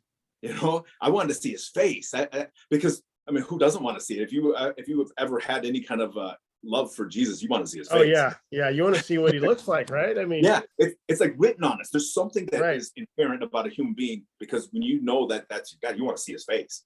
So as soon as I said that, everything came together, and I could actually see his face. Now, this is the part though that is so crazy and confusing, is that my consciousness couldn't lay down a memory of what his face looked like. So I was seeing it in my eyeballs. I could actually see what he looked like and that he was smiling at me. That was the part that just, it melted everything. And it, like, the healing just was maximized because of his smile, and the love just came off of his smile. When I think about it, I'll wake up in the morning, I'm like, I got another day. I start smiling and I laugh. I laugh this joyful laugh, like, imagine a little kid on Christmas, right? They're opening a present. Yeah, I got it. Hey. That's why I wake up every day. I'm like, God, you're with me again. Because I know he's right there. He's right here with me, and never will be without me. So that's a beautiful thing. But it's just amazing. So I'm looking at him and I'm seeing this smile on this face, but I couldn't lay down his memory. What I have in my memory is just absolutely brilliant light. Like, it just like was this awe-inspiring, and I instantaneously was like, oh my God, I saw everything that I did to him, all those sins that I was telling you about. I was seeing how that caused him pain, and that was hurting me, but yet he was still smiling at me. It was like he was actually healing me of my own burdens of sin. So everything that I was holding on to, and we all hold on to him no matter what, we still have it. He was healing me. It was a love, but he didn't have to judge me. We think of judgment is such a bad thing, but it's not. I was clearly seeing what I did, not me. He loved me. He just didn't love what I did. I no longer loved what I did. I had no acceptance of anything. I was like, yeah, I can see why that's bad. I didn't have a justification for that. I could have just swallowed my pride, and should have. Usually it's my pride that caused me to sin. It was always the thing that was there, because I always said, well, this shouldn't happen to me. Well, that's my pride. I could see how my pride was such a limitation in life, because it did me no good. It absolutely didn't do me any good. If I thought I was so wonderful, then I shouldn't care what somebody else thought or what they did. It shouldn't bother me, and that's the reality. We're fragile human beings. We have that. And so, that's the, I'm not gonna lie to you, that's the part I look forward to least, is the life review. You know what I mean? I agree, but it's but still reading, but hearing it from your point of view, I'm like, okay, well, I think I could do this. You know what I mean? You have to go through it. His love is there, and you've had a repentant heart. But when you're young and you're just like, you're just like, oh man, I got a laundry list of bad stuff. I was the worst. I was the worst. If he still loved me, it's like, I feel like that's why for my book, I used a pseudonym, T.S. Dismas. And Dismas is the good thief on the cross, the guy who steals heaven at the last moment. I kind of felt like that. I'm like, I kind of stole heaven. It was like I had the ability to repent for everything that I'd done, and I could feel how that was rewarded with love. Just that acceptance. It made it so much easier in heaven to accept everything, where I'm being judged, but really I was judging myself. I was looking at everything saying, no, I don't want that. I don't want this piece of me. Take it away. So he was shaving it off. So now, would Jesus, like, was he just happy to see you then? I mean, it must have been like he was so happy to be like, because I'm just trying to think, like, what was he feeling or thinking, since you're tied in? Like, what was going through his mind or his heart? Or can you elaborate on that a little bit? Yeah, I could absolutely elaborate on it. He was so happy. You've seen those pictures where his arms are out like this, your statues like that and stuff. Those arms are meant for all of us. That's what it's like. And I read in the Bible afterward. I mean, I've read it beforehand, but I just kind of blew it off. I didn't really, think about what that meant. But there's a part in the Bible where he says that he's going to wipe away every tear. That's where our pain is. Our pain is in our tears, whatever pain it is. It could be something even that's insignificant to another person, but it's pain to you anyway. It still causes you discomfort in life. All that stuff, he's wiping it away with that love. He's just totally embraces you. So he is super happy to see you. It's like, my long lost love. Here you are. I'm going to actually get to embrace you where you feel it, because he felt it all along. He's been embracing us. But what it is that he gets to have us feel it. So it's this real communication, this interaction where we're not rejecting him. We're totally accepting him, and nothing that's a human desire is there any longer. Although you still have your free will. It's totally willing to take this because you see that love. It's so compelling that you only want that love. I can't imagine anyone rejecting it if they felt that. But I'm sure, who knows? But I don't know how the whole thing. That the fact that he smiled at you, I mean, just trying to wrap my head around that, having Jesus smile at you has got to be like, holy cow, just like yeah. Especially when you're seeing all the stuff that you did that hurt him. That was really hard, right? So imagine having that kind of, you love him more than you love anything, and you're realizing, wow, I hurt you. I don't care about my pain. I care about your pain. I don't like what I did to you. And I don't like what I did to that other person. That hurt me. Things that I had never even remembered. I never even thought about some of the things, from when I was a kid, so it was like, there's this baggage that we have for a long time. It's all there, and we just dismiss a lot of it because we justify our actions. And I could see now how it was hurting him. And yet here he is still smiling at me and loving me, which was healing me, because I was so happy to get rid of that stuff, because that stuff absolutely. It was darkening my soul. Now my soul is becoming light. And that's where I think, the more you get through that process, probably the more beautiful you become. So it's, well, and you think about all the people in the world who just have all these burdens and all the stuff, and that, and just think about, I just kind of think about, it's just such a good feeling to think, for when they cross over, so many, it's like they, you know what I mean? They can just, just take it all away. And it's just like, I know. And that's why when people are worried now, I'm thinking, there's really nothing to worry about. I'm willing to take on any, like right now, I've got the shingles because I'm immune compromised. So I keep catching the shingles, and it's not a pleasant thing to have. Shingles painful, but I don't even care, because I know that little minor discomfort that I'm feeling in a human form is going to feel so wonderful in heaven. I'm like, bring it on. Give me more. Yeah, right. Yeah. I don't care. Yeah, I'll take shingles once a day. Go ahead. That's amazing. Yeah, whatever, So anyways, just to pick up, so he had smiled at you. What kind of happens at this point in your experience? Could you say that again? What happens at this point in experience? So he had smiled at you, and then what's kind of next that happens, I guess? Okay, so we go into a conversation after my life review, right? So we go into this conversation. I said, well, don't you remember when I died? And I brought up that memory. So it wasn't like I was actually having this conversation. I went to that memory. I was 6 years old, 5 years old, somewhere around there. I think it was closer to 6, if not 6. But so my great grandma died, and she was really beloved. All my family was there, and I saw my aunts and uncles. They're all sad, right? And I love my aunts. They're super. They're just wonderful people, and I didn't want them to feel like that about me. I was like, God, please don't let me die young. I don't want people to cry over me. Let me live a long time so that they don't have to cry, because they just, I was the oldest of all the grandkids, so all the nieces and nephews, all my aunts, they just loved me. They were just, and they're beautiful people. They love everybody, but I didn't want that.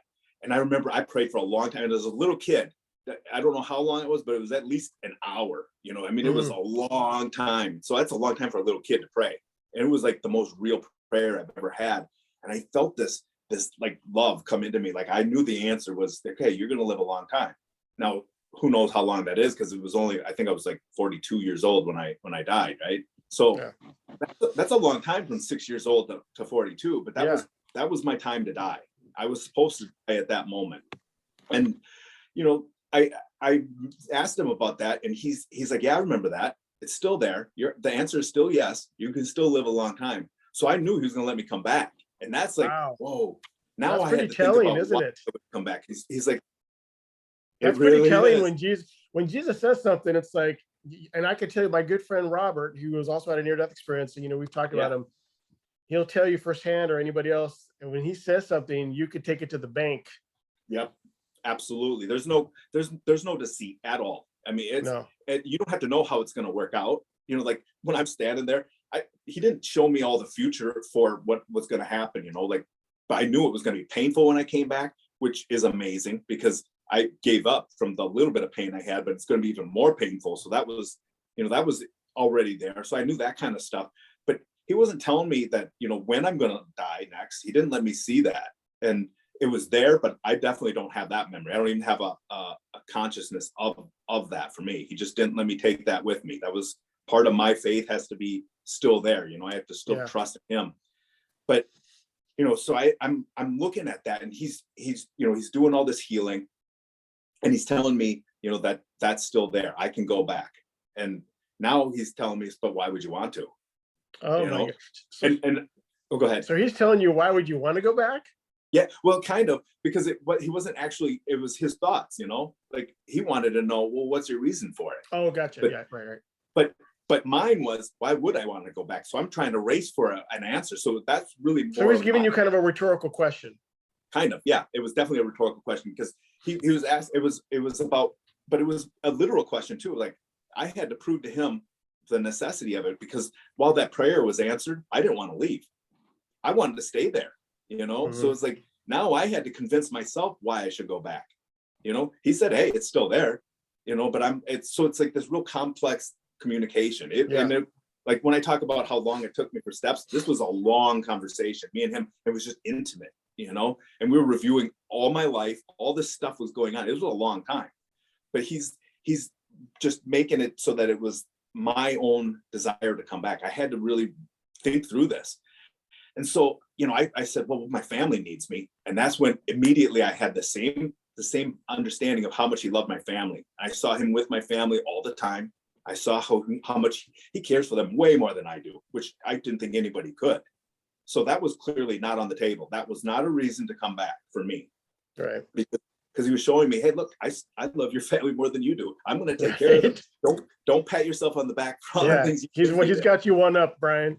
Yeah, way over. Because part of my sins were things that I neglected with my family. That was a huge part of my sins, I mean, he showed me so many aspects. I mean, like I was a Freemason before all of this, and he showed me how that was a sin, and he's like, no, you're doing that. You're worshiping a false god. And whether idolatry. Yes. Yeah. And whether you think you are or not, you're putting everything else on the same level, which is not accurate. You can't do that. There's only one God. Muhammad wasn't there. Buddha wasn't there. None of these other deities or whatever they are, none of them were there.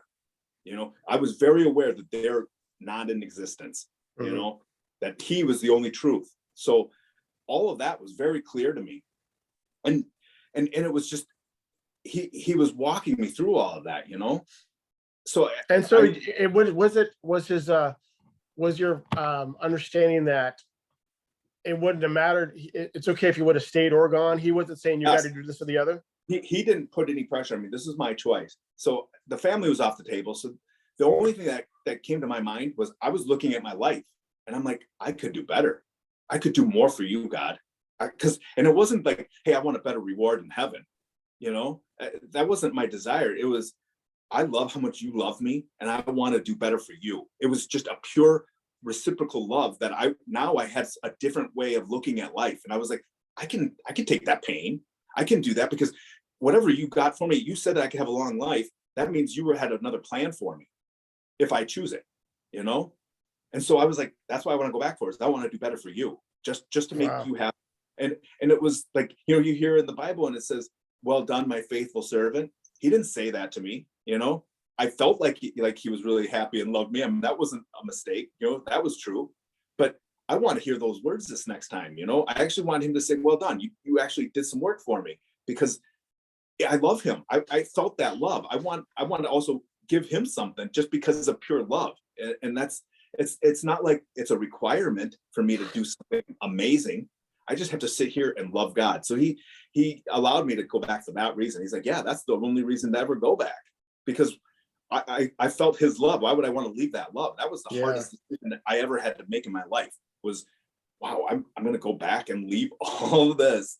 I know. Because It's kind of like it's kind of a conundrum. It's because like you have that love, but you know, if you go back, you still get the love eventually again. Absolutely. But it's kind of like, just like that. yeah. So it's just, I Yeah. mean, yeah, I can imagine. Yeah, it's not there was no fear in making this decision. It was just hard to do it. It was just, wow. Did it seem like you were kind of like, or Yeah, was it kind of more? I mean, was there kind of like some methodical, okay, this and that type involved in your mind or in your heart, or did it seem? Oh kind yeah, of more, it was. No, it felt like me and him were having this real conversation, and it was deep. I mean, it was like a deep conversation about the realities of it, what I'm capable of doing, and he was showing me that my limitations I've had before, they weren't going to be there unless I let them come back in, so that this was I knew the path that I would have to take, which is just self-willingly sacrificing everything of my will to his. So I have to always challenge myself and say, okay, am I doing this for myself, or am I doing this for God? If I'm doing it for God, I'm on the right path. If I'm doing it for myself, no matter how good it may be, I'm gonna fail. I can't do it for myself because I'm gonna screw it up. I'm a human being who has flaws, and I can't let myself do that. So I have to always challenge myself. It's quite challenging to be honest, because I don't have that full love. It's me who pushes it off, and I have to just we're in get our back to carnal that state point. here. Yeah, absolutely. So Yes. it's Yeah. definitely always an uphill battle. It is. So when I chose that, that's when he, and when I was doing this, all the other people that were there were also, I had their experiences. So they were showing me, and I was understanding their lives. Yeah, they gave up other people, or they lost this. They had, all these things. But those sad feelings that we have in human life, of losing people and being the one who has to go, those things don't exist there. They were like, no, this is wonderful. I could see the plan that God had in their lives and why things happen. Because a lot of times people will lose somebody that is so powerful, like my great grandmother, such a bond for that family. And you lose that person, it throws people, a lot of people say, oh, why would God take this person? Well, she's old. I mean, everybody's going to die. I mean, that's right. We know we can't get around it. So we can't blame God for the natural order and how that happens. But when he allows it to happen, that's because he's allowed something to happen in his plan, and it's for beautiful things. I can't sit there and tell you what it is because I don't know God's mind like that. That's, he's so far beyond me. But I do know it's wonderful. Whatever it is, it's going to be wonderful. So yeah, because he's a maximally, right? God is a maximally great being, the best there ever is. So everything he does is wonderful and beautiful from the start, middle to the very end. Yeah. It's nothing that we could ever, No, it's going to escape us. That's because we just don't have that capacity. But when we see it play out, we're like, yep, that makes sense. Right. Totally, especially when like you on the other side, it's like, oh yeah, that's the absolute best possible outcome. Yep. So I knew everything that he had for me, whatever I'm going to have to endure, I knew it was going to be good, but he didn't let me take back with me what I was going to have to endure. I just knew it was bad. So that part, I was totally fine with it because I felt that love, and I knew whatever, I hope it hurts a lot more because that's going to feel even better next time I come through. So it's not like I'm going to have the same experience. I'm going to have an even better one. So I'm all excited. Fine. They put a Lucas machine on me. They broke some ribs when they were, because it's a machine that does CPR. And so they broke a bunch of ribs. So I had that to come back to, plus all the shocks I had, plus, dying. I mean, that's a painful thing on the human body. Taxing. So I had all that pain for all that stuff I had to come back to. And I was like, whatever, bring it on. I couldn't wait for that part because I knew that was going to be well healed in heaven the next time. But it was hard to leave God's presence, And how that happened. So when I started to walk away. So you made the decision then that you're going to go back, and then what happens at that point after you made that decision? Good. I'm glad you brought that up. Because when I made that decision, the one message that he gave me was 3 things that I needed to do. I needed to pray more, and I had to suffer joyfully. And when he said that, I can tell you, suffering joyfully. I got a pretty good explanation for it, I think. But I understood what suffering joyfully meant, because any suffering we get is to our own good. So it's not a bad suffering. He uses that suffering that the natural order will throw, and he makes it good. He sometimes gives us some consequences, and those make it good. And sometimes we choose to just do sinful things, and he'll even fix those things, you know, but we just have to let him do it. But that's where, you know, the freedom of heaven is. You want to let him do it. It's just Right. he's going to shave it off, and all you have to do is let him. It's like, please do it, because that feels good. You know, it's not a bad. I liked it, but anyway, so I didn't like, though, having to be away from him. When I made that decision to come back, and he told me I had to suffer joyfully, I had to pray. He said pray first, so I had to suffer joyfully, and then he says I had to share his love.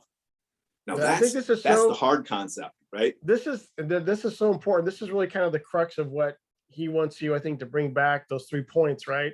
This is kind of the message he's given. It's almost reminds me of Thessalonians.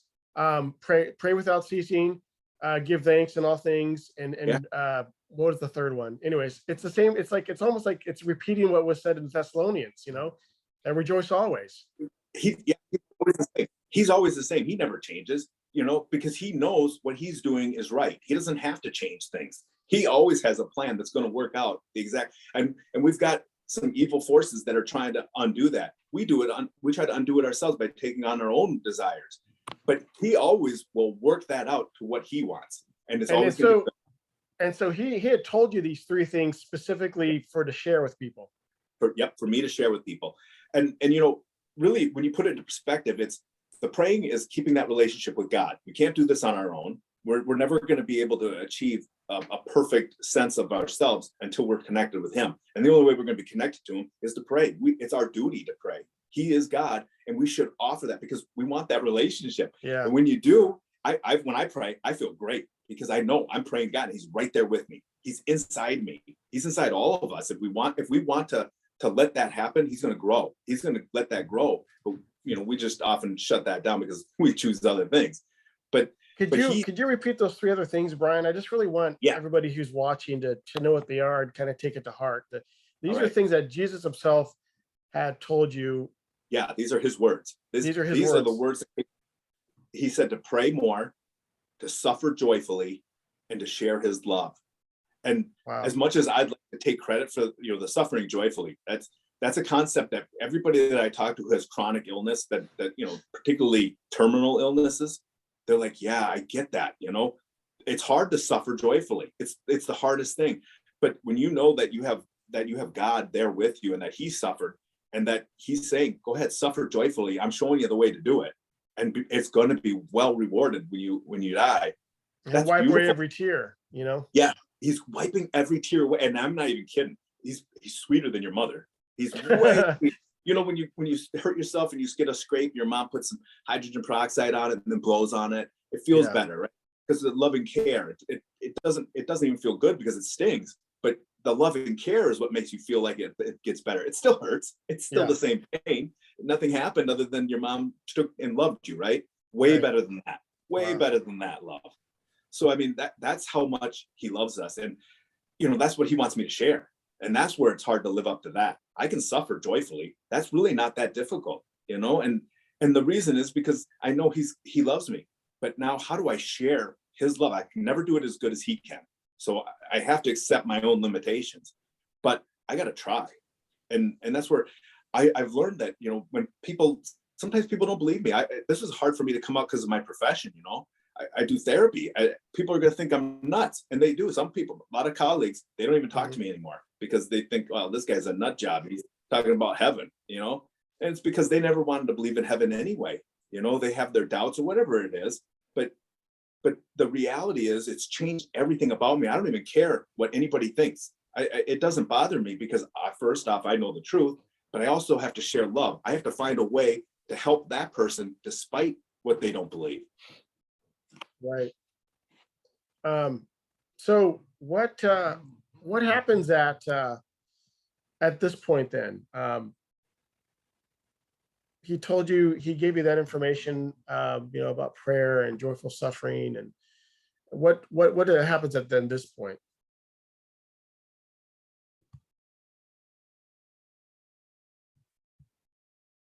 Oh, 1 second here.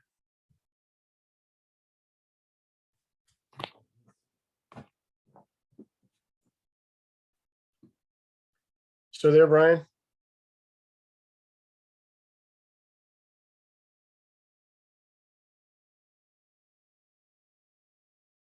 Hold on one second here. I think we may have just lost him, but let me just check real quick.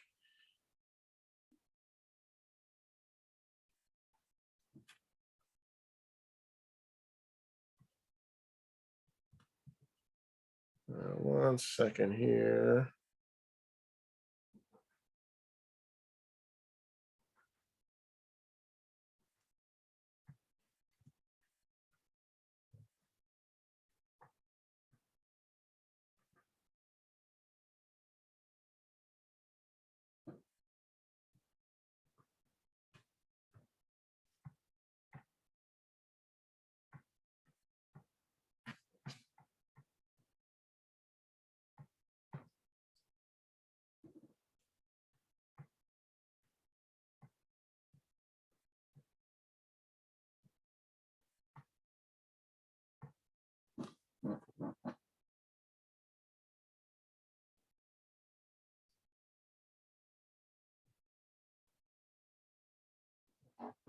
All right. Sorry, folks, for the delay. I just got to re-invite Brian on here again. So give me just a moment while I get it all figured out.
Okay.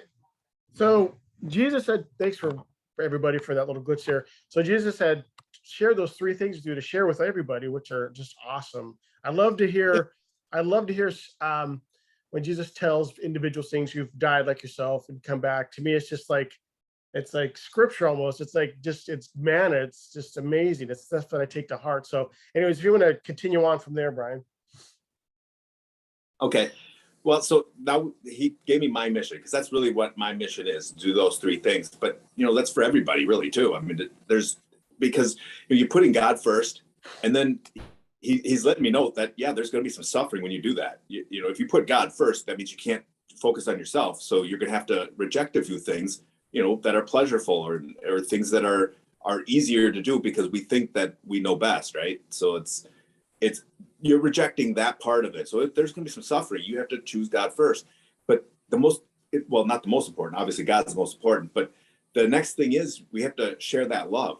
So it's telling me, when he told me that, was telling me to actually go and show his love to other people, not suffering to take it on for myself, to actually show that love for people. And that sometimes is hard too. It's, people sometimes hurt us, but we still have to think about, well, how do I help that person to get to heaven? Because really the most important thing is about love. It's charity. I got to try to will that person to heaven, because that makes God happy. I can't put myself and say, well, I hope they go to hell because, they deserve it. Well, that's not what God wants. God still wants everybody to go, he loves everybody, right. And so it's just a tricky concept. And I don't know how all that other stuff works, because I didn't see that. I saw my experience. Right. And so, I have to only stick to the fact that he loves us all. That's all I can say, is that love is immense, and it doesn't change. It's not gonna. He's made us in a certain way that he loves, and that's so awesome you say that, because so many NDEers have come back saying, like, when you're with Jesus or you feel the presence of Heavenly Father, you feel like you're like his only child. Yeah. You just feel like so much. This is so overpowering and amazing. It's just the most wonderful feeling. Right. But yet he feels that for every single person. Yeah. And he feels that for everybody. That's the craziest part, is that you do feel like you're special, but I'm not special. People can be, people can be a little envious, and they probably should be, because I think it's an amazing, like when people sit there and say, oh, this is the best NDE, I'm like, mine's the best NDE. Anybody who had an NDE and sees Jesus is going to think theirs is the best. There's no, Yeah. if you say Yeah. if you say yours isn't the best, then you're lying, you know, Right. Right. because seeing Jesus, but here's how crazy it is on that pinpoint. If I knew that that person was telling the truth and they saw Jesus too, I'm like, yeah, yours is the best. Wait, because Jesus is over there. I'm following where Jesus is. Yeah. Because he's the best. And then I'm gonna say, wait, I saw Jesus, so I'm gonna come back over. Mine's the best. There's no way you could ever. They're all the best. Wait, yeah, they're all the best. Yeah. But anybody who says theirs isn't the best probably is not telling the truth. That's the DMT talking, you know. Exactly. Because when you see Jesus, you're like, whoa, everything changes. It's like, because part of my pseudonym, I chose St. Thomas, right? Everybody always calls him Doubting Thomas. But I have a real strong issue with the doubting part. I think he's just a person who's like, wait a second, everything has changed. If what you guys are telling me is true, Jesus is risen. I know that. He believed it, because when Lazarus died, everybody else is like, no, we can't go. It's too dangerous. They're going to kill you. And he's like, well, of course we're going to go. I'm ready to die with you. He had full faith before Jesus died. He was ready to die. It wasn't like he didn't have faith.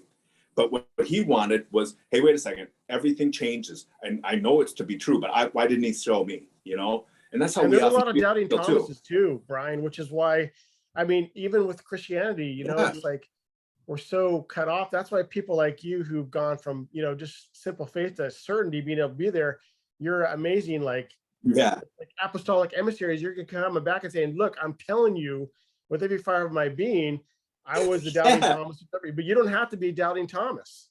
You know, I've been with the Lord. No. Yeah, absolutely. This is the message. That's why, you know, we have to have evidence. We don't ever convict somebody without having some kind of evidence. We can't just say, well, I think this person did it, so let's put him in jail. That nobody would be comfortable with that, because that's going to be all about personal preferences and emotions. That's not about truth. But we always look for evidence as human beings. Well, that's what Thomas did. He wanted some evidence. We needed that evidence. God was giving us that evidence. That's why he made that happen. That was the Holy Spirit directing that, because we need it. Now, he also gave me some evidence to bring that. It's up to people whether they believe it or not. You know, nobody's required to believe it. Things that are in the Bible, you should believe those things. Those are God's words. Mine is just an addition. It's like icing on the cake. You know, you already got the dessert. That you got everything good. It's an appendix. It's an appendix. Yeah, I'm a little sprinkle on a donut. You know, I mean, it's like all this is something that if you want to believe it, you get to have some enjoyment in knowing, hey, this is what it's kind of like. For, you know, when you get up there, this is what you're going to see, and here's a pattern to follow. But you know, I decided, okay, that's it. I'm coming back. This is my mission, and that's when I started to go. I had to leave now, and I was pain. I mean, it was immediate pain. Just the thought of leaving, because now the reality sunk in that, wait a second, I'm not going to be face to face with Jesus anymore. You know, all that healing that he was doing, I was going to lose that because of my human frailties. I'm going to, you know, I don't lose it because he's never closing it off, but it's us that we are the ones who disrupt that. And so as I'm walking back, the pain got worse. You know, the further I got from him, the worse that pain got. But I still had that joy and that love, because it's all throughout there. You know, it doesn't end in the tunnel, and it goes all the way through. It's amazing. But it was the sense of loss of that face to face. That's what was hurting. After you made that decision, Brian, real quick, sorry. After you made that decision, did you then feel that you had to start leaving, or was it more of you felt yourself leaving by a power other than your own? Do you know what I'm saying? Like, was it like self-will, like, okay, well, now I've got to go, and then you turn around and made yourself go, or was it more like it was it was something else that was? It was self-will. Like, you know, I had to will myself. I had to actually will. It felt like my legs were trapped in concrete. You know, like I didn't want to move. Like my body or whatever was containing my soul did not want to leave. My soul didn't want to leave. You know, but yet at that point when I made that decision, I had no choice, because I accepted the promise that he had already made when I prayed when I was a little kid. And I accepted that. And I knew that's what I wanted to go back, because that decision wasn't just a decision like, oh, I want to impress you and do this. You know, it was like, I love you so much that I know I can do more, you know? And it was like my soul pleading for the opportunity to suffer more, to do whatever I could, to pray, all the things he told me to do. I didn't know that that's necessarily what he was going to have me do, but I knew that whatever he wanted is what I wanted to do, just because of love, So that was what was causing the trouble to leave, is that I still loved him, so I wanted to be with him, and yet I wanted to do this for love. So that's why we suffer in life, is because we're not with him. When we're with him, there is no suffering. It's gone. Right. He's going to make it better. So I'm doing that, and I see my dark tunnel, right? I see that tunnel that I'm going to go into, and the tunnel is more complex than what I described, but I never had the focus on it. Even when I was going back through, I was focusing on the end of the tunnel, which was my the ICU room that I was in. So that's what I was seeing. I was seeing my body. I was seeing all the doctors and nurses, and everybody's working on me, and I was seeing what they were doing, right? So that's what I was seeing. And so all the other stuff that was around me and going on, and like I said, it's hours of walking to get there, but you're there like that, right? I wonder, Brian, if this is the same tunnel that we go through when we're coming to Earth, not just when the soul goes into the its conception or whatever. I wonder if it's the same tunnel. It's got to be some sort of something that we can connect. It's like our connection, physical. Yeah. It's almost like a spiritual umbilical cord. Right.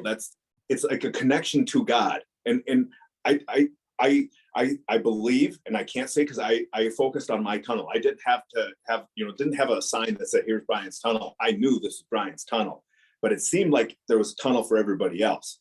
So at that part, I can't say, so please do not quote me on that. Right. Right. But that's what it felt like. And that's what it seemed like in my periphery. But okay. I knew right where I was going, because I was focused on my hospital room at the end of that tunnel. There was no more of the dark void. That dark void was my life basically now. So that's what I was seeing.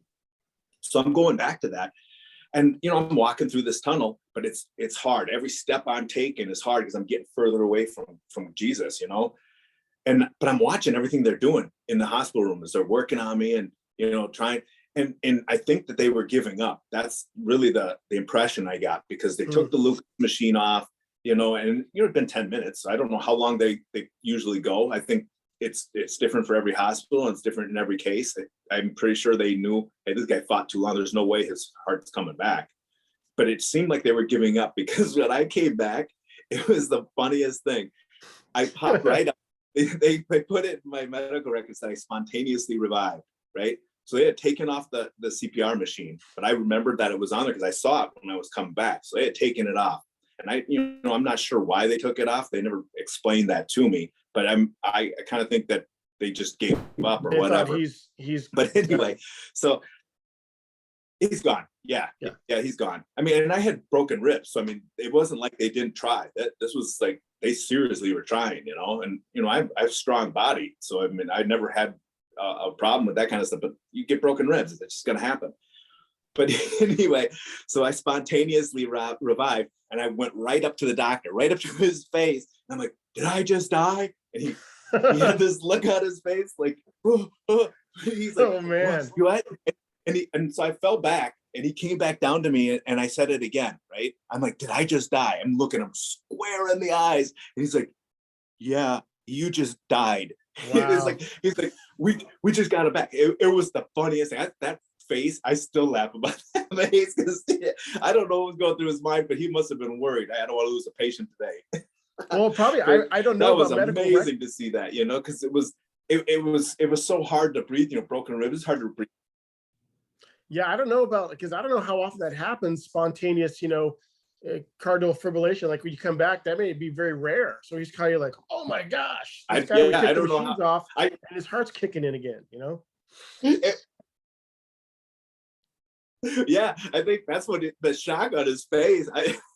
And here I am smiling and laughing, because I still felt the love of God. It didn't wear off for a long time, a couple of weeks, maybe a month. It just slowly kind of wore off. But that week I was in the hospital, I mean, it was the most intense pain you could ever imagine, but I don't have like a negative attachment to that pain. I feel worse about the pain I had before I died, but now that pain that I had afterwards, I felt it. It wasn't like it was gone, but my ability to handle it was changed. Oh, yeah. I felt that love, and that's what suffering joyfully is. You know, it's just putting your faith and your trust into God, knowing that whatever you're going through, that he's got a plan, he's going to take care of it. And somehow it changes how we look at that pain, you know, because we can endure a lot more than we think we can. I used to run marathons. Marathons are hard. It causes pain. It's a long way to go. I mean, try driving it. It takes a while, right? But that pain, it is overrun, similar to how a woman having a baby, she has that intense pain, and then when that baby's in her arms, she couldn't care less. Right. It's all about that love, you know, and that's the same way it's going to be for all of us, but magnified beyond anything we can imagine. But all those people in that room, all their faces, and you know, it was crazy. It was the funniest thing to see. And then I'm sitting there with this smile on my face, and you know, nurses kept coming back that whole week, and they're like, I can't believe you're still alive. Because and they had to do an emergency surgery to put a pacemaker in, because that defibrillator that I had, it ended up getting recalled, but it was too powerful. It was shocking me like crazy. Right. And it was sometimes shocking me when I shouldn't be shocked. And then of course it didn't shock me when I needed to be shocked. So they needed something that could pace me down, because they thought, you know, hey, this guy's still gonna die. We don't think he's gonna make it. I mean, I stayed in the ICU the whole time I was there. So it wasn't like I was, you know, doing a great job. It was, you know, they thought I was gonna die. So they said, we got to get him emergency surgery. So they got it all going. So within 3 hours, I had a pacemaker defibrillator put in on my chest up here. And that's because they said, we can't shock him anymore. If we shock him, that's gonna be too much on the body, because there's this thing called electrical storm. If you get shocked 3 times, that it causes a lot of damage to the human body. You know, it's almost like torture. So I've had that quite a few times, you know, because I've been shocked 6 times at once. I got the max amount of times, then my defibrillator wouldn't work anymore because it shocked me too many times. They couldn't go any more than that. Wow. But I was like, wow, this is crazy, right? So they're putting this thing in, and as you can imagine, that would hurt, right? Because they're putting this device underneath your skin. They got to cut you open, and they couldn't use any anesthesia or anything that they thought was going to cause my heart to die again. So they're going through it, and I felt a pinch, like, you know, when you get blood drawn. That's kind of what it felt like. I'm not a, you know, a rock star who could take all these pain. You know, I'm not a hero on that aspect. You know, where I just, it doesn't bother me. I just literally didn't feel it. It was like God from that, you know. And so they put the wires into your heart, you know, because they have to. That's how it shocks or it paces you down. And it was like, as soon as they turned it on, it was working. It was pacing, because I was constantly, my heart, you know, like I said, when I send you a picture of it, so we can put that on the description so people can see it. But it's absolutely amazing to see how devastated my heart was. And I needed that pacemaker to pace, because my heart couldn't do it. It would go all the way up to, you know, 300 plus beats per minute. You know, that's just unbelievable. Your heart's going to blow up if you do that. Yeah. So it had to be able to pace me down, and without having to deliver shocks every single time. So that was cool that I didn't, you know, whatever suffering I have now, it's easy when you suffer joyfully. So there's wisdom in what he was saying, you know, and yet it made it easy for me. I would love to be able to say, oh, I'm so tough, because the doctors were like, oh, you know, the only reason you made it is you're such a tough guy. And I was in really good shape back then. I worked out all the time. So they were giving me all this credit. I'm like, no, I gave up. You guys have no clue. I gave up before I died. This is not me being tough. You know, let's put this in perspective. All that has to go to God. Everything that I have from this point on, I have to give the credit to God. It's not me. I didn't do this. He gave me some kind of new strength, some new abilities, a new way to think about things. He changed my world, like he did for the disciples when they saw him, you know. It's like, wow, everything changed. Death does not conquer us anymore, you know, and that's the reality of it. I'm not afraid of death. I'm not afraid of those things. You know, I still have human attachments, like my family. I love them. I don't want to have to leave them, you know, and it's hard. We all think about that. But at the same time, I know, wait a second, I don't have the same kind of control I used to think I have. God's got this all in his hands, just like he did with my heart. And he spontaneously started it up too. That's amazing. Yeah, an old broken. I mean, wait till you see it. It's hilarious. I mean, I still laugh about it, because it's actually, in fact, I should probably said it, but I don't know if you could show it on. Yeah, you could. Do you have it on there? You could just show it on. Yeah, let the people see, because let them see the beef jerky. Yeah, I know, it's hilarious. I mean, think about it. I'm laughing. I mean, do you have it? Do you have it like in a jar somewhere on your counter or what? I wanted, they wouldn't let me have it. Oh, they won't let you have it? No, and my wife was happy. She's like, I don't want that gross thing in the house. But they take it around. They do lectures and presentations on my heart because I have it's a fairly rare heart condition because it's a immune disease that attacks my heart. It's the same thing that Michael Clark Duncan, that he died of, that actor who played in The Green Mile. Mm-hmm. That's the same thing he died of. Mm-hmm. Is cardiac sarcoidosis. So it's a complex thing, and most people die when it's in your heart. It's there's not much they can do.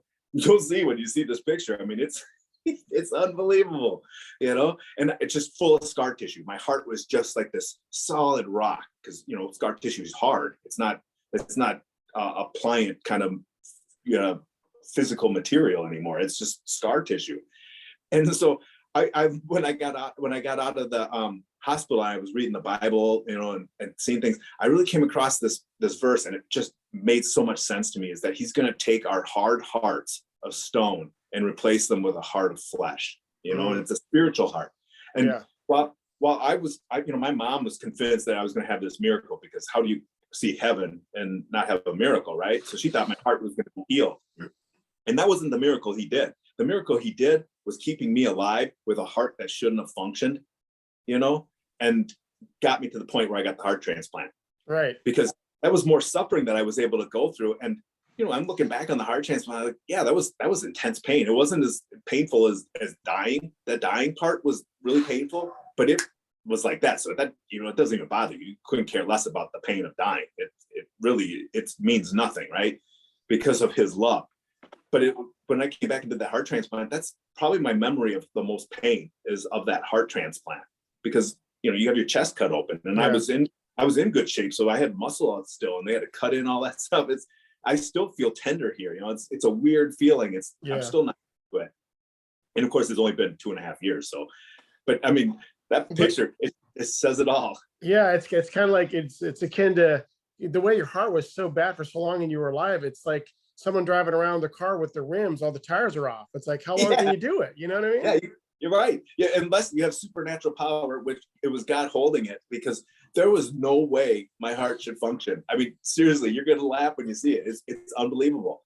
And I sent it to you, so I don't know how you can pull it up. I've seen the picture. Do you have it on your phone?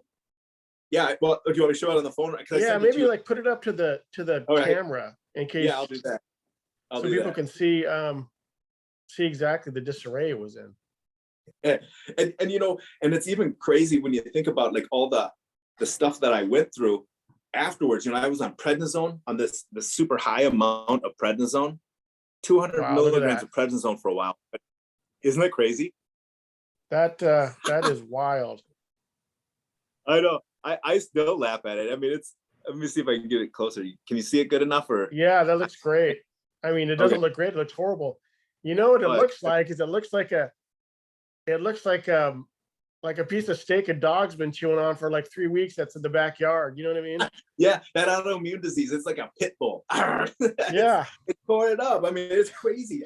I still, I'm telling you, every morning I wake up and I laugh because I know what was in me. I'm like, it felt like I had no heart. It felt like my heart wasn't pumping blood. People who knew me and were with me, they always would say, I had this look like death. Like my body looked like I was dead. Like my tattoos, you couldn't see my tattoos. Everything was just, my color of my skin was like an ashen gray. Geez. Yeah, it was like a dead body almost. And all of a sudden I get this new heart, and it's pumping again, and it's going, because my other heart wasn't working. It wasn't supposed to. The only thing that it was doing was what God was having it do. And He's keeping you alive. He's like, you just, on His timing is like, okay, am I going to kill him sooner or later? What are we going to do here? You know what I mean? And obviously everything's on His timetable because it works out perfectly according to His will. Absolutely. So that's why, like now, I don't know what's going to happen to me. I don't know how long I've got left. He didn't give me that. And thankfully, because I think that kind of ruins the whole point of life, is we're supposed to live for today. We're supposed to wake up in the morning. All of us are like, oh, I got another day to do your mission. I don't know how long I'll make it today. Today might be the day that I die. I better live like that. I better live in a way that's close to His will. Why wouldn't we want to be as close to His will as possible? It's already a beauty that we're in that love when we do that. Let me is there anything else about your experience with Jesus you want to share, or that you maybe have forgotten to say, or that you just, because I mean, it's just, I mean, really Christ is the central figure of Earth and really the universe. It's just so fascinating to think that you're with him. So you know that, yeah, obviously he was happy to see you. He was overjoyed. What I mean, what else would you like to share with everybody about Jesus? Anything else? Are there some other things that that you remember that had happened that maybe you've skipped over, or? Yeah, there's things that I can't say, like things that, it wasn't in my place to be able to talk about. So and those things are kind of hidden. Oh, go ahead. Yeah, I just want to say it's funny you mentioned that, actually, Brian, because I was speaking with Robert, my great friend, and he's a great guy. He's also said the same thing. There are some things that he was told that he can't say and he shouldn't say, and that's usually just for that person. And I think, I'm not joking, every single person I know who's had a near-death experience, as in died, actual death experience, every single one is the same thing. There's just information for them alone to know. That's not meant to be shared. Yeah. And a lot of it is around how he was working out everything that I did for good. Right. And because really the focus was on me and what I've done and how I hurt him, and he was fixing that for me. I mean, it wasn't like a judgment of, I can't believe you did this to me, and standing there. It wasn't like that. It was me judging myself, and he was helping me to not judge myself, to only judge what I did wrong. So I understood why I was wrong, why those things were wrong. Because in life you have justifications. You think, oh, I'm not, like as far as being a Freemason, I thought, well, I'm just doing it for fun with a bunch of guys, and hang out, not worship some other god, and that's not the truth. I had to accept the fact that, no, wait, that's not right, and to kind of give that over. And he made it easy. He made it so easy for me, with all his love. It was his love that caused me to say, wow, I really said something mean to that person. I didn't need to. I shouldn't have done that. I don't want to do it anymore. So like when people say things to me, sometimes my human part of my brain goes into the habit of saying, oh, don't you talk to me like that. And then I say, wait, that's the guy I don't want to have back. I want him gone. I'm going to go ahead and say. Right, exactly. Yeah. I mean, go ahead. It's funny now that that we know that there is the life review, which I guess some people say is like the final judgment of the life review. It's like, now I live my life thinking, do you want this in your life review? It's like, think twice about what you're thinking, because you don't want to revisit it. You know what I mean? It's like, let's just head it off at the path. Even though the love will still be there. And and you get that whole context, it's still just like, you don't want it to be in there, No, you don't want it, because it's not comfortable. It's not comfortable, and everybody else knows it too. It's not like you can hide it. That's the thing, like with the vision too. I could see everybody front and back. I could see around everybody. I saw every square inch of everything that was there all at the same time. But you have better ability on what you focus on. So it is wild. It was so much fun to play with that. But here's the cool thing too, is I never saw the end of that room. But I do believe, and so I can't say this, I can't say this with certainty. People I'm just not going to be nailed down by it, because I'm only going to tell you what I saw with certainty, and I'll say that. But it felt like this room was just like a greeting room. Like heaven was clearly, I know for sure heaven was way more than what I saw, there's no doubt about that. But I think what it was like a greeting room, and because everybody was welcoming me, but it was Jesus that was welcoming me most. Everybody else was doing it with him, and through him and for him. It was really that close of a connection. But it was clear that this was not all of what heaven is, although it was the greatest thing I've ever thought of, and I couldn't think of anything better. That's why I'm so excited. I'm like, I can't imagine what he has for us. Plus, think about all your senses, your ability to see, and while I didn't hear things audibly, I think that was a relief for me, because I was hearing all that chaos and and a lot of times that heavenly experience, I think when you're in that experience, heaven is dynamic. It's not like a static thing. So it's God knows what you need at this moment, and so it's catered to you for your comfort and, for his, with his love and whatnot at that Yeah. moment. And it was so peaceful, that silence. Nobody's ever experienced silence like that in life. You can get pretty close, maybe a deprivation chamber or something like that, right? But But it's a this silence was, but it's a peaceful silence yeah, it's not like silence where it's like torture silence where they try to in quiet room and you can hear like, it's more like, it's like a pervasive, deep, heavenly, celestial silence that is just like, it's yes, just beautiful to be a yes. part of with those sounds. And it was real. Yeah. Yeah. And it was real though. It was like, even that the only sound that I heard was the palpability of God's love. It was, Yeah. I'm telling you, it was real. That love was so real. So when it's moving, you could hear that movement, Wow. that was the only thing. And I can't even describe what it sounded like. It was like a reverberation into my soul. It was a sound like maybe what a deaf person hears when they're at an orchestra and they're Yeah. sitting right by it. How they can hear the Yeah. music, but it's through sound, like sound waves. Right. That's, I don't know how to explain it because it's so Wow. beyond what we have. But it was just so peaceful, so tranquil. And everything he did made me feel so good about my experience of being dead that I loved it. It's funny to say the best time of my life was when I was dead. Yeah. Yeah. The time of your life, literally. Yeah, When you were, I mean, I can't even imagine. When you were leaving, how you had full vision. Were you still able to see Jesus behind you as you were going forward looking? Yep. So you could. Yep. Was it like there was a distance being drawn between you two, and you could see him? Yep, I could see the distance. I could see him still up close too. But my focus ended up going on my room. So everything was kind of in the periphery at this point, though. So everything that he was going to do, and I could still see all of that. But I don't have a great memory because it's in my periphery. It's not the clarity as what I had going back to my room. So that's, I can speculate about what he was doing. He might have been waving. I could say all those things, but I can't tell you for sure what he was doing, right? But he was, he was obviously happy to see you. I mean, that's, talk about a great feeling where Jesus himself is like smiling at you. That's just gotta be, I don't know how you can one up that, You can't. But his face, I didn't tell you about this. His face, how I said his face was shining so brightly, like that light of the love that encompassed everything. That was radiating off of his face too. And that's why it was so healing, is that it's the most healing thing you could have, is that you're getting the human smile, you're seeing that face, but it's not the face that does it so much as that light, that love that's permeating into you. His human expression was love. His whole being was love. I mean, that's really what this whole message is about, is that he is love. And that's all we should really need to know.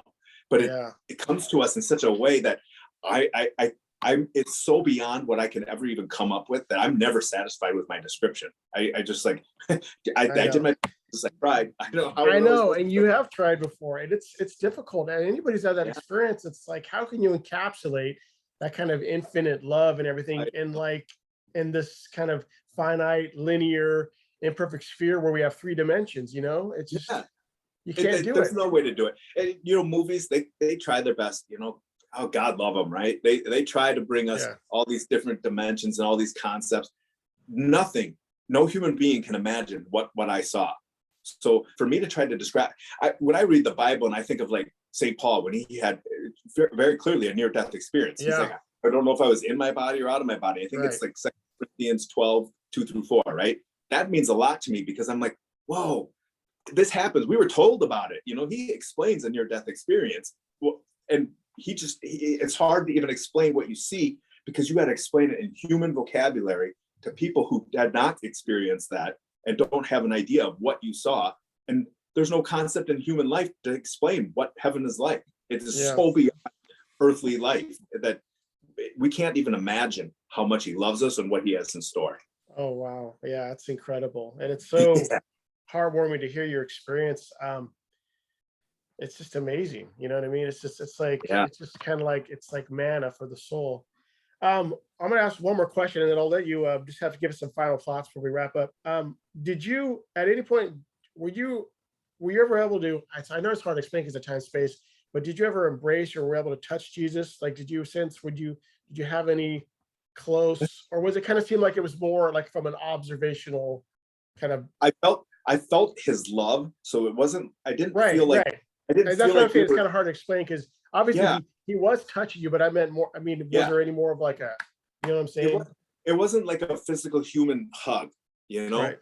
like we would think of that, but it felt like beyond that. So Beyond, it's exactly. yeah, it was like this intimacy of my soul was connected to his through that love that he was permeating to me.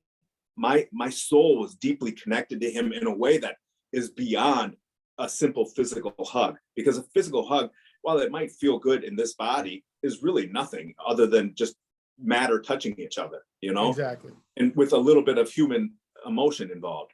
This was complete sharing, a complete intimacy that is goes beyond what we can ever describe or even think of. I can't contemplate it now. Because otherwise, if I could experience the exact same thing in this moment. Because my Exactly. Yeah. soul is still connected to him. It's my physical matter that prevents the full connection, you know, and it's because I allow it to. I if I can master getting my distractions out of my head, then I'm going to be able to get that Yeah. intimacy again. Good luck with So that. yeah, that's my goal. Yeah, that's my goal.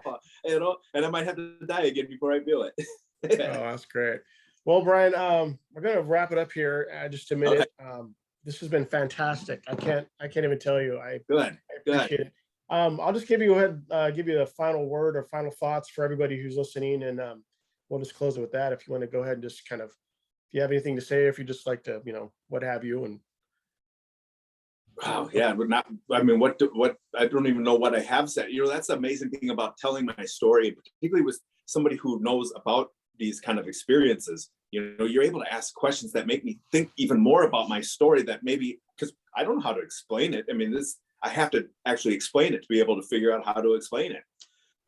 But it's amazing to sit here and think about all these things that we just talked about, and wrapping it up and saying, wow, I really don't feel like I did justice to what he has for us. And that, I think that's the biggest message for people, is to understand that as much joy as I have sitting here telling you about what I experienced, it is nothing compared to what you're going to feel when you get there yourself.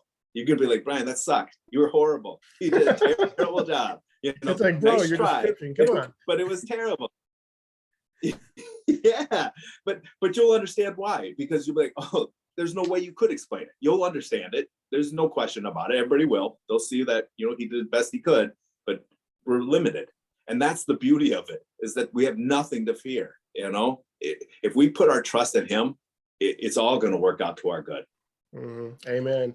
And yeah, thank you so much for sharing. And I think I obviously, you know, this is what you're doing, the Lord's work, and there's people who are going to be watching this who are probably going through some tragedy and some sadness and some crisis of faith. And Yeah. we just pray that, you know, this is really going to hit home. And we're so grateful that you're able to share this, Brian. This is fantastic.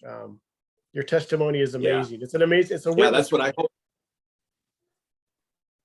Well, you know, that's my goal, is that, you know, granted, I wrote a book, but I wrote that because if I died, you know, I didn't want it to be just lost. You know, I didn't want my story to go away with me, because it would. So I wrote it down and, you know, put it into a book, but it's not. And I just wanted, what was the name of your book again? Because I do want people to know, and I'm, you know, we're not doing like a shameless plug, but I want people to know what your book is, because they may want to read it. And I think that's, you know, I think they should read it. And if they do want to read it, it's From Sudden Death to Paradise. I use T.S. Dismas and I'm going to explain that, you know, in further interviews and stuff, why I chose that full name. But it's you know, it's From Sudden Death to Paradise. But here's the thing that I really want, is that's available for anybody who wants to actually go through and read it. But a lot of people don't want to read. I want them to hear the story too. That's why I'm doing all these interviews, to really bring my story to life for people just to have for free. And I really encourage people, find me on Facebook, you know, message me. You find me anywhere. I'm going to talk to you. I'll answer any questions you have, and I'll do it for free. Right? This is my mission. I'm supposed to share his love. There's only one way I can do that, is if I do it freely. It was freely given to me. I got to give it back freely. Yes, amen. So, you know, that's just the way I'm doing it. And, you know, I really love to do that. It's to me, it's a great thing. And, you know, a lot of people have said, well, can I get your book from you? I want it personalized. Yeah, you can do that. And I only was charge it what I'm going to make, so I can get my money back. Obviously, I don't want to, you know, I can't afford with a family to go broke, but people can email me at tsdismas@gmail.com. and I can do that. But the reality is, watch the videos. I'm going to try to explain it, and even this is even in more detail than just hearing my story, and I'm going to start a YouTube channel. I've just decided this, and I'm going to actually just go through and share my story like that.